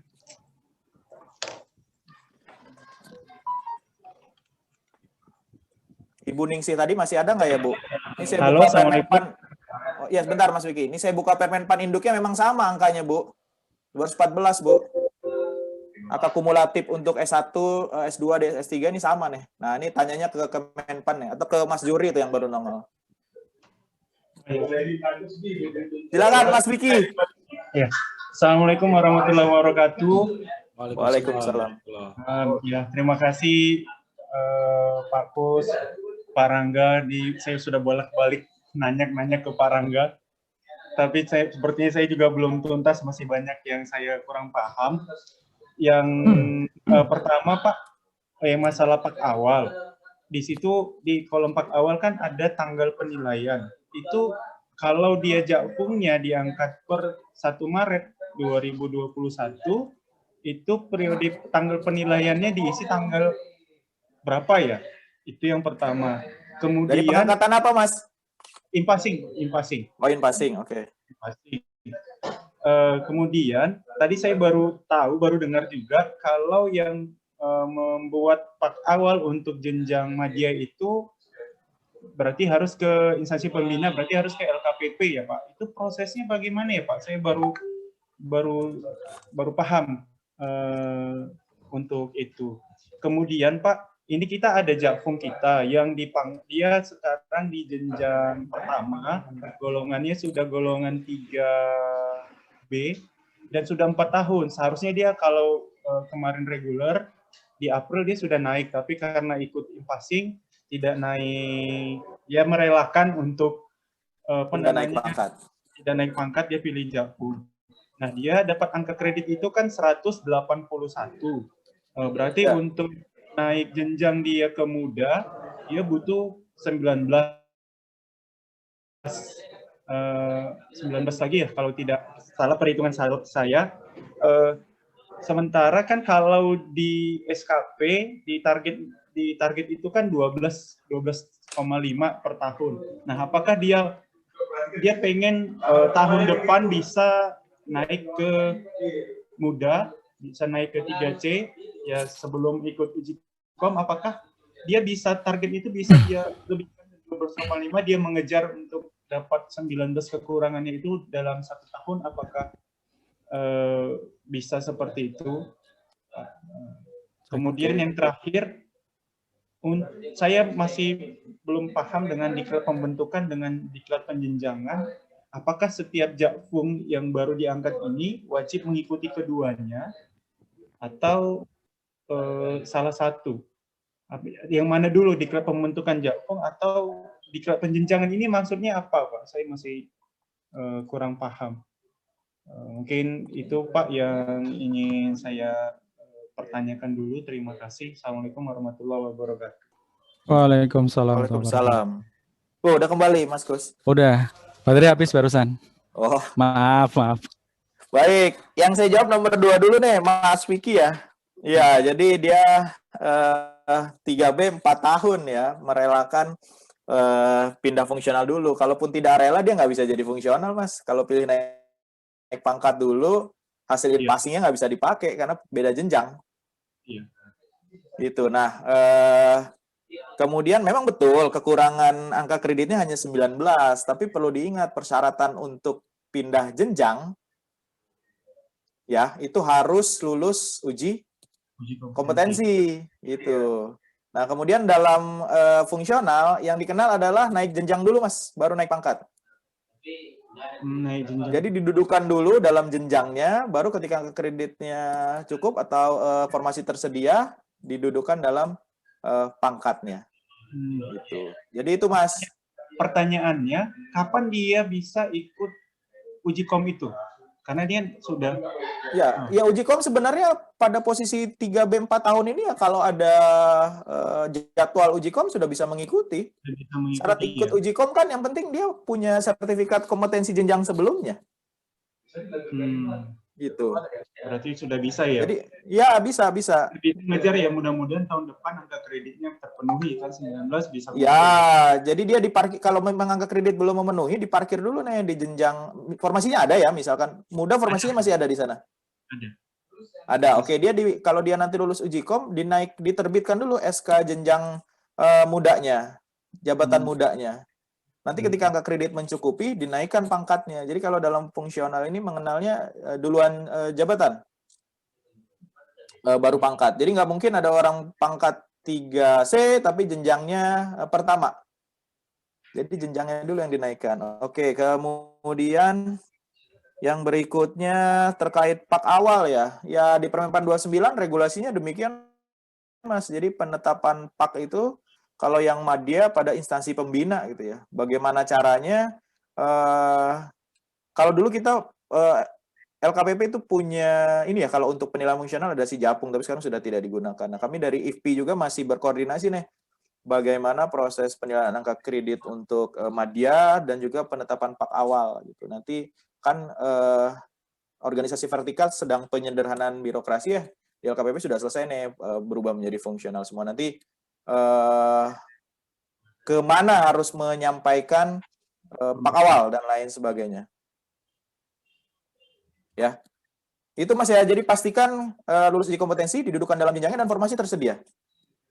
Jadi kalau formasi nggak tersedia ya pemeliharaan dulu. Tersedia sampai formasinya kosong. Oke. Yang terakhir tadi apa ya?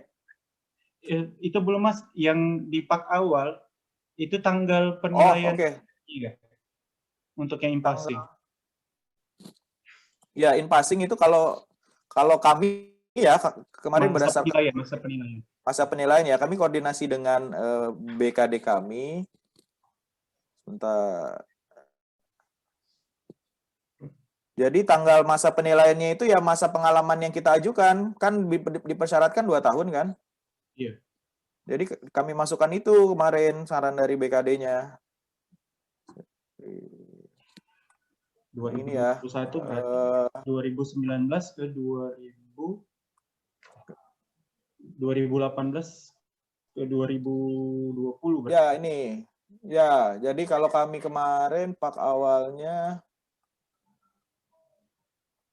nih. Sorry. Ini ya. Di atas ini Mas ya. Iya, masa penilaiannya Mas. Iya. Kami kemarin konsultasi ke BKPP kami, input dari syarat pengalaman minimal berapa tahun katanya, 2 tahun gitu ya sudah. Dari Januari 2018 sampai dengan Mei 2020 bisa mengumpulkan angka kredit sebanyak 239 berdasarkan rekomendasi instansi pembina. Itu sih Mas. Oke, Mas. Nanti koordinasi lagi saja dengan bagian kepegawaiannya juga ya. Iya. Yang diklat pembentukan belum tadi Mas? Iya. Diklat pembentukan sama penjenjangan. Oh, penjenjangan. Oh ya, itu lebih detail nanti di Per LKPP 7 2016 ya Mas ya. Tadi kan sudah saya tampilkan juga. Kalau diklat pembentukannya itu ibarat prajabatannya CPNS lah ya. Itu wajib. Ya, betul. Khusus yang in-passing, jadi dia dimungkinkan untuk in-passing dulu baru ikut diklat pembentukan gitu. Ya. LKPP 6-nya sih tidak menjadi syarat untuk diklat penjenjangan tuh. Nggak ketemu saya kata-kata itu gitu. Karena lebih banyak pemahaman tentang bagaimana menjadi fungsional dan lain sebagainya ya, tentang PBJ dan lain sebagainya. Itu Mas, bedanya nanti di Per LKPP 7 ya, 2016. Di situ ada macam-macam diklat. Tadi kalau di slide saya kan ada 2 jenis diklat ya. Diklat pembentukan dan penjenjangan untuk yang fungsional, kemudian ada diklat kompetensi tadi, yang kompetensi khusus dan lain sebagainya. Berarti yang wajib diikutin itu pembentukan ya? Yang wajib diikuti, ya sebenarnya pada diklat penjenjangan ketika kita akan naik jenjang jadi wajib. Oh. Kalau sudah didudukan kayak misalkan sekarang ya melalui in-passing kan sudah didudukan dalam jenjang muda gitu ya. Misal gitu ya, tidak menjadi kewajiban lagi untuk mengikuti. Saya pernah mengajukan untuk mengikuti muda nggak di-approve ya karena sudah punya sertifikat kompetensi muda melalui in-passing. Untuk satu tingkat di atasnya baru yang wajib diikuti nih. Kalau pembentukan ya iya. Berarti kalau dari yang pertama misalnya dia mau naik ke muda, baru dia di situ ikut wajib untuk mengikuti penjenjangan ya? Iya, lulus uji kompetensi dan ikut diklat penjenjangan.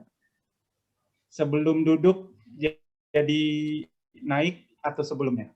Kalau di per LKPP 7 itu yang A adalah lulus uji kompetensi, B ikut diklat penjenjangan. Jadi kalau mengacu ke situ, lulus dulu uji kompetensi, tetapkan ikut diklat. Kalau mengacu ke situ ya, gitu. Tapi ini kan akan direvisi nih per LKPP 7-nya. Kita tunggu saja ketentuannya. Beda ya uji kompetensi sama diklat penjenjangan ya? Iya. Oke. Kalau yang itu mungkin Mas Vicky. Jangan ya. Oke, terima kasih Mas Rangga. Nanti kalau apa saya banyak japri-japri lagi seperti ini. Ya, siap. Oke. Silakan Cak Kus. Siap. Waduh. Tadi sudah. Saya ada pertanyaan tapi nanti aja lah Mas. Japri aja ya Mas. Iya, ngapain moderator nanya. Saya juga nanti akan japri deh.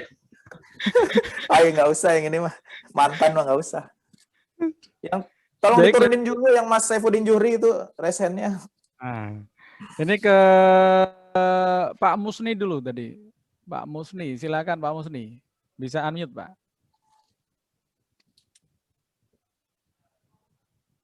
Unmute, Pak. Di-unmute, Pak.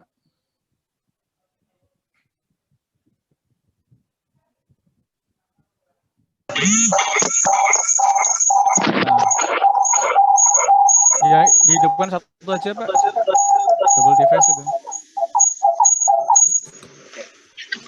Patroli Jalan Raya di Telantas Polda Metro Jaya. Ya, halo. Ya, silakan Pak. Selain itu polisi juga Halo. Ya, halo Pak, silakan Pak. Ya, Assalamualaikum warahmatullahi wabarakatuh. Waalaikumsalam warahmatullahi wabarakatuh.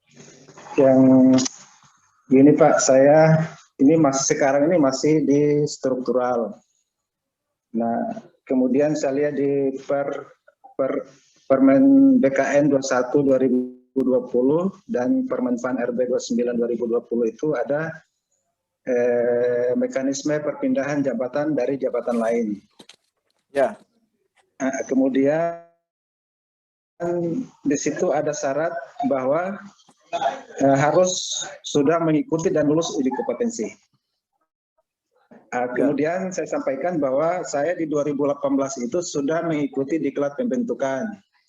Kemudian sudah juga mengikuti diklat jenjang pertama.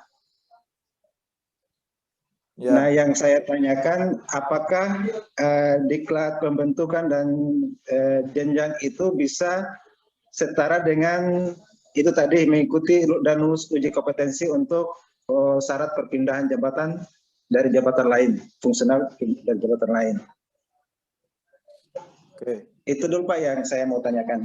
Terima kasih. Pak, dulu ikut diklat pembentukannya belum wajib SK fungsional ya Pak ya? Belum Pak, masih penugasan. Penugasan ya Pak ya? Oke. Iya. Karena sekarang kan harus tuh ada SK fungsional. Baik Pak, saya coba jawab ya Pak ya. Di slide saya di akhir-akhir tadi ada, Bapak boleh baca kembali nanti ya, karena tadi tidak sempat disampaikan.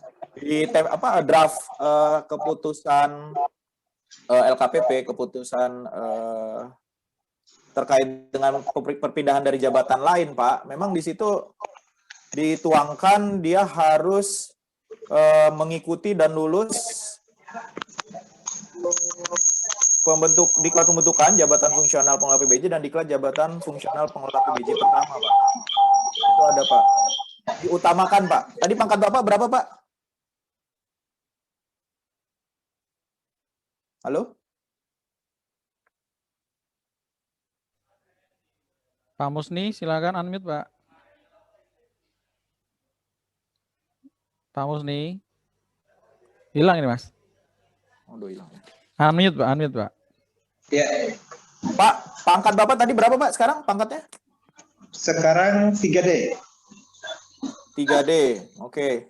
Pak, jadi di draft peraturan deputi itu, Pak, kalau Bapak sudah lulus diklat pembentukan dan fungsional diklat jabatan tadi, fungsional pengelola PBJ pertama, itu diutamakan, Pak, untuk pengangkatan JFP PBJ dari perpindahan dari jabatan lain, Pak. Tapi tetap Bapak harus mengikuti uji kompetensi, Pak, karena itu syarat administrasinya baru, Pak. Nah, uji kompetensinya ini kalau di draft keputusan deputi, Pak, itu ada 2, Pak. Pertama portofolio, yang kedua wawancara nanti, Pak. Jadi Bapak dapat prioritas, Pak.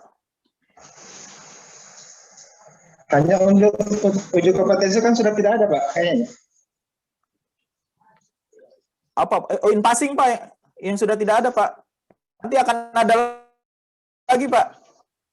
Jadi kalau nanti keputusan deputinya ini sudah final, sudah ditandatangani, nanti akan ada ini lagi, Pak, aplikasi untuk pengangkatan JFP-PBJ dari jalur pemindahan dari jabatan lain. Jadi sekarang yang aplikasi sudah muncul kan aplikasi untuk rencana aksi. Itu sudah muncul juga tuh sesuai Perpres 12. Nah, nanti muncul lagi aplikasi untuk perpindahan dari jabatan lain, Pak.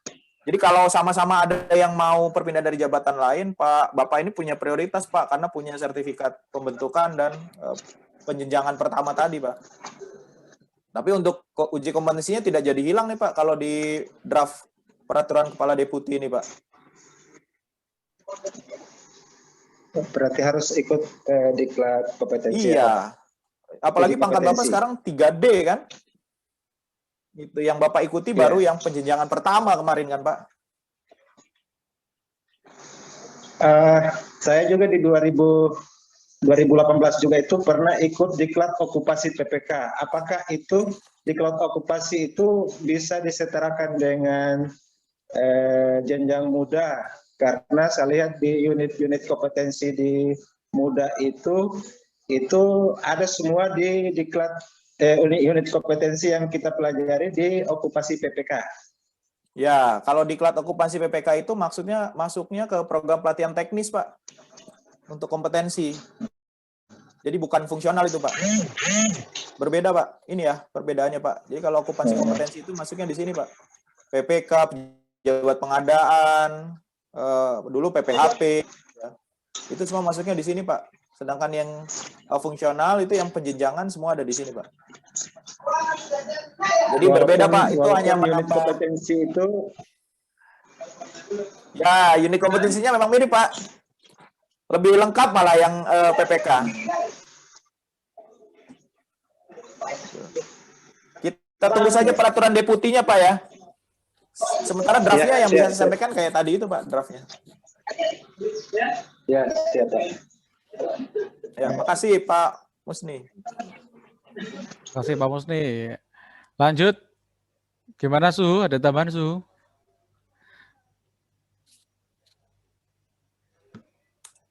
Oke, nggak ada Pak. Lanjut aja Pak. Nggak ada Pak. Lanjut. Siap Su. Oh, berikutnya. Gimana Su waktunya? Waktunya habis ya? Habis Su. Masih ada 4 pertanyaan. Gimana Su? Mohon petunjuk. Gimana? Sampai ajan asar, Pak. 10 menit lagi, Pak. Iya, silakan. 10 menit lagi ya. Siap, 10 menit lagi. Lanjut ke berikutnya ada Bu Ida Ayu Putu Indrayani. Bu Ida Ayu, silakan bisa unmute.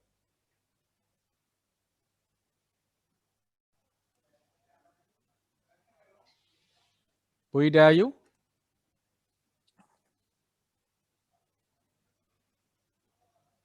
Kok nggak ada ini, Mas? Kalau nggak ada saya turun ke bawah.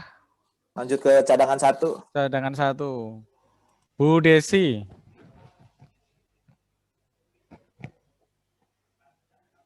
Ya. Silakan Bu, unmute. Ya. Unmute, ya maaf. Selamat sore. Ada beberapa hal yang mau saya tanyakan. Yang pertama untuk saya menjadi Jafung di PPBJ mulai April Pak ya. Nah dalam SK itu sudah ditetapkan angka kreditnya sudah ada. Jadi angka kredit awalnya itu saya sudah ada. Apakah kita tetap harus membuat penetapan angka kredit? Karena di SK kita sudah keluar jumlah kredit yang diakui itu sudah keluar. Nah, apakah tetap harus membuat penetapan angka kredit? Kemudian tadi di awal dijelaskan bahwa perhitungan angka kredit bisa memilih perhitungan menggunakan Permenpan 29 tahun 2020 atau Permenpan nomor 77 tahun 2012. Apakah Permenpan nomor 77 ini masih berlaku sejak Permenpan 29 tahun 2020 muncul, kemudian apa enggak Permenpan 77 ini sudah tidak berlaku gitu Pak. Kemudian yang ketiga untuk subunsur ini tadi untuk penilaian angka kredit dengan subunsur pengelolaan kontrak pengadaan barang dan jasa pemerintah. Kalau saya lihat di penilaian angka kredit itu kan untuk tugas-tugasnya PPK. Jadi Nah, apakah itu harus menjadi PPK atau kita bisa membantu PPK dalam pengelolaan kontrak? Cuma kalau membantu PPK dalam pengelolaan kontrak itu kertas kerja kita seperti apa? Karena tanda tangan kita di kertas kerja itu tidak ada, seperti penyusunan HPS dan lain-lain itu kan tidak ada, Pak. Kemudian yang keempat, nah itu tadi ada juga batasan minimal angka kredit dalam 1 tahun yang harus kita capai. Kalau seandainya kita tidak mencapai angka kredit minimal, itu sanksinya apa? Karena kan pengadaan barang dan jasa ini kan kita tergantung paket yang diberikan yang harus diproses oleh kita itu berapa. Nah kalau paket yang kita proses itu tidak bisa mencapai angka kredit minimal, itu sanksinya seperti apa? Dan itu aturannya ada di mana gitu Pak? Kemudian yang terakhir Pak ya, untuk yang ini. Di awal kan disebutkan kalau wajib bergabung dalam IFPI. Nah ini kalau kita tidak bergabung itu sanksinya apa? Karena ada wajib berarti ada sanksi gitu Pak ya. Nah itu sanksinya apa? Kemudian kalau kita bergabung apa yang kita dapatkan dari IFPI? Karena kalau saya sempat buka websitenya IFPI itu informasi di sana itu kayaknya nggak up to date Pak, masih yang lama tahun 2020 gitu loh. Jadi saya juga apa sih sebenarnya yang kita dapat dari IFPI ini? Kemudian kalau saya baca kode etik dan profesinya, kalau kita melanggar kode etik, maka IFPI akan melakukan semacam penyelidikan gitu Pak. Nah penyelidikan jika ditemui segala macam melanggar kode etik maka akan dilaporkan ke sini ke situ. Padahal kita sendiri sebagai fungsional itu kalau ada permasalahan dalam proses pengadaannya itu yang meriksa juga aparat gitu ya Pak, kejaksaan, polisi. Nah IFPI juga memeriksa kita gitu. Nah apa enggak IFPI ini mendampingi kita dalam proses itu? Apa yang kita dapatkan dari IFPI itu aja Pak. Terima kasih. Oke, terima kasih Bu. Oke, yang pertama Bu, ini sudah saya alami nih. Memang di SK saya pun Bu, itu sudah ada angka kreditnya 239 sesuai dengan rekomendasi dari LKPP. Tapi ketika saya mengusulkan kenaikan pangkat, itu tetap diminta pak awalnya, Bu. Penuangannya. 239 itu penuangannya kemana sih? Ke pendidikan berapa? Kemudian ke unsur utama berapa? Gitu. Jadi jawabannya tetap harus, Bu. Apalagi tadi saya sudah sampaikan juga di slide, nomor pak awal ini harus diinput ke SAPK-nya BKN. Jadi tetap bukan nomor SK pengangkatan fungsional. Jadi tetap harus dibuat. Oke, kemudian yang kedua ya Permenpan 77 memang digantikan oleh Permenpan 29 Bu. Cut off-nya di 8 Mei 2021. Diundangkan berlaku sejak 18 Mei 2021. Nah, peraturan turunannya diberi relaksasi sampai 2 tahun sejak dia ditetapkan. Jadi kalau waktu diskusi dengan LKPP begini, ketika ada teman-teman yang pengangkatannya di tahun 2020 ya, tapi belum mengajukan penilaian angka kredit, maka Dupaknya tetap boleh dinilai tuh sampai maksimal 2 tahun setelah terbitnya Permenpan 29/2020. Kurang lebih berarti di 18 Mei 2022. Tapi buat teman-teman yang diangkatnya tahun ini di 6 April, maka otomatis mengacu ke Permenpan 29/2020. Jadi tidak ada lagi Dupak dan lain sebagainya. Gitu, Bu. Karena kemarin saya menilai Dupak kawan dari kabupaten kota lain itu dari pengangkatan 2016, Bu, belum dinilai. Gitu. Nah, itu masih bisa menggunakan Permenpan 77. Oke, kemudian yang ketiga, kalau kita ngambil unsur perencanaan atau kontrak, itu kertas kerjanya apa gitu ya, Bu. Nah, terkait kertas kerja ini gini, kalau yang saya lakukan di penilaian angka kredit saya 2020, yang menetapkan HPS, kemudian spesifikasi teknis memang PPK. Tapi untuk menyusun HPS itu kan pasti ada kertas kerjanya, Bu. Jadi dokumen bukti dukung yang saya siapkan dulu penugasan saya sebagai tim pembantu PPK, SK ataupun surat tugas. Kemudian yang kedua, tanda tangan kertas kerja yang saya buat, yang saya usulkan ke PPK. Ada itu, Bu. Kita buat itu kertas kerja penyusunan spesifikasi teknis dan HPS. Ada. Formatnya seperti apa? Ya, kalau Ibu umum saja ya formatnya. Misalkan penyusunan HPS, pembentuk harganya dari mana saja, harga pokoknya, ongkir segala macam itu kan kita buat dulu, kemudian nanti PPK yang menetapkan. Gitu. Jadi tetap Termasuk itu, Bu. Harga surveinya gitu kita yang survei atau gimana, Pak? Itu tergantung penugasannya, Bu. Tergantung penugasannya. Kalau saya kemarin tidak, Bu. Jadi PPK punya tim lain nih untuk survei harga dan lain sebagainya gitu. Jadi setelah data terkumpul, kita diperbantukan untuk membantu menyusun HPS-nya. Gitu. Oke, kemudian sanksi angka kredit minimal itu ada di PP 30, Bu. Tadi di slide saya juga ada ya, mulai dari disiplin sedang sampai disiplin berat gitu ya. Kalau capaian angka kreditnya kurang dari 50%, itu sedang. Kalau di bawah 25% itu berat. Yang sedang tadi penundaan kenaikan gaji berkala, penundaan kenaikan pangkat, itu, Bu. Tapi cuma kalau gini, kalau yang kita proses ternyata nggak bisa sampai dengan angka kredit minimal. Padahal itu kan ya istilahnya bukan kesalahan kita karena paketnya mungkin di daerah di tempat kita paketnya sedikit gitu, Pak. Terus pengelola kontrak nggak ada PPK yang meminta bantuan kita. Itu seperti apa? Strategi pasarnya adalah dalam tanda kutip jual diri, Bu, kalau saya, Bu. Jadi kita yang menawarkan diri ke PPK gitu ya, tanpa ada honorarium dan lain sebagainya. Apalagi pandemi gini kan paketnya makin terbatas ya. Kita sudah bisa berhitung nih, kalau di kami disiasati kelompok kerja pemilihan jumlahnya jadi diperbanyak. Yang tadinya 3 jadi 5. Jadi semua kebagian paket. Kemudian yang kedua kita menjadi tim teknisnya PPK. Tim teknis PPK gitu, Bu. Kalau mereka butuh, kalau nggak butuh gitu loh, Pak. Nah, bagaimana caranya agar mereka butuh, Bu? Bagaimana caranya agar mereka butuh? Kita sudah menawarkan diri, ternyata mereka nggak butuh kita. Gitu. Mungkin pemahamannya, Bu. Jadi supaya PPK tidak bekerja. Apalagi kalau di APBD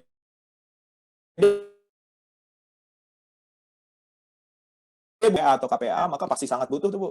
Gitu. Nanti coba tanya Prof. Muklus, dia pasti butuh tuh. Jadi apalagi saya sebagai pendamping kontrak, pendamping kontrak nih, saya menangani berapa ya? Ada 3 OPD nih yang kita tawarkan, mau nggak ada pendamping kontrak? Nanti akan ada advice terkait rancangan kontrak dan lain sebagainya, gitu ya. Berminat, Bu, ini kena biaya nggak? Ya sejauh ini enggak lah, gitu, nggak masalah gitu, karena masih di kabupaten sendiri. Itu, Bu. Jadi kalau fokus kita masih di tender, maka nanti lama-kelamaan kita nggak akan bisa memenuhi angka kreditnya. Kemudian yang terakhir, wajib gabung IFPI. Nah, kalau Pak Muji bahasanya muncul nanti optimasi. Nih. Optimasi itu tidak bicara sanksi, Bu. Tapi kalau memang secara regulasi diwajibkan bergabung ke IFPI, artinya aturannya harus kita penuhi. Kemudian apa yang kita dapat dari IFPI, memang betul yang Ibu sampaikan, website IFPI itu masih lama, belum update. Gitu ya. Kami masih dalam masa transisi, Bu. Jadi kepengurusan 5 tahun pertama baru selesai di Maret kemarin. Ini kita sedang pembentukan kepengurusan baru sudah selesai. Nanti setelah Lebaran baru proses pelantikan, termasuk forum fungsional PBJC Indonesia. Nanti kita mulai laksanakan kembali. Kami juga punya divisi hukum dan lain sebagainya. Salah satu inisiasi yang akan coba kami lakukan program kerjanya adalah menginisiasi kerjasama dengan itu yang tadi Ibu sebutkan, APH dan lain sebagainya. Jadi posisinya mendampingi, Bu. Mendampingi, tapi setelah kita mendapatkan informasi yang pasti dari fungsional PBJ-nya, Bu. Kalau memang dia melanggar kode etik, ya memang melanggar kode etik kita harus sampaikan gitu. Itu, Bu, yang bisa kita sampaikan ya. Jadi ditunggu bergabung ke IVI, apalagi Ibu banyak punya ide kayaknya. Silahkan Bu. Ya, makasih Pak. Ya, Mas Muklis ada tambahan nggak tuh? Bantu PPK. Baik Bapak Ibu, Pak Kuswoyo mungkin nggak bisa ya. Izin sudah masuk Su, cuma pakai tethering HP Su, listrik padam tiba-tiba Su. Mohon maaf, gangguan teknis. Mengenai kode etik. Ya. Jadi kalau ada tim kode etik, setiap permasalahan atau temuan itu harusnya diselesaikan di tim kode etik gitu nih. Jadi APH dan sebagainya nggak bisa masuk manggil-manggil tadi, harusnya kok yang diselesaikan adalah kode etik tadi. Ya. Ketika di sana tidak terbukti ada korupsi dan sebagainya, ya selesai ya dengan kode etik. Tidak langsung APH terlibatlah dalam setiap temuan, pengaduan dan sebagainya. Ini mungkin bisa ditiru di mana ya? Di ID ya, di ikatan dokter itu kan tidak ada masalah di sana gitu. Ya, harusnya begitu ya. Ini tim kode etik ini yang mungkin perlu dari IPI nanti akan berkembang ke sana. Kemarin saya sudah diskusi ini walaupun saya bukan anggota IPI ini, mau masuk mau daftar nggak boleh kata Pak. Kita mau jadi anggota saja lah gitu. Jadi harusnya nggak ada kode etik itu ya selesai tim kode etik tadi, tidak lagi dengan APH. Bukan mendampingi yang bersangkutan dengan apa ya, bukan gitu harusnya. Begitu ya, Mas. Atau waktunya udah habis, Pak Kuswoyo? Siap, habis Su. Ya, saya ucapkan terima kasih pada Pak Rangga, Bapak Ibu peserta sekalian ya. Tampaknya kegiatan seperti ini masih perlu dilanjutkan. Yang pertanyaan masih banyak saya lihat ini, yang resen ini. Terima kasih. Wassalam. Waalaikumsalam. Barangkali closing statement dari Mas Rangga. Ini yang di chat dilanjut nanti, barangkali dia mau lanjut ya. Ya. Ini baik. tutup dulu, monggo Mas Rangga. Siap, terima kasih Pak Muji atas kesempatan yang diberikan. Ya betul tadi yang disampaikan Pak Muji ya. Jadi kedepannya dengan organisasi profesi yang kuat tadi ya, kalau ada aduan dan lain sebagainya diprosesnya di majelis kode etiknya organisasi profesi dulu gitu. Kalau tidak ditemukan apa-apa ya selesai. Ini tuh. Nah, kemudian terkait dengan materi hari ini, ya pada prinsipnya sebagai fungsional kita harus lebih cepat memahami regulasi kefungsionalan lah. Gitu. Jadi di sela-sela kesibukan kita proses tender dan lain sebagainya, ya bukti-bukti yang kita biasa lakukan mulai membiasakan diri untuk didokumentasikan sebagai angka kredit kita untuk naik pangkat atau naik jenjang. Mungkin itu Mas Kus, sekali lagi terima kasih.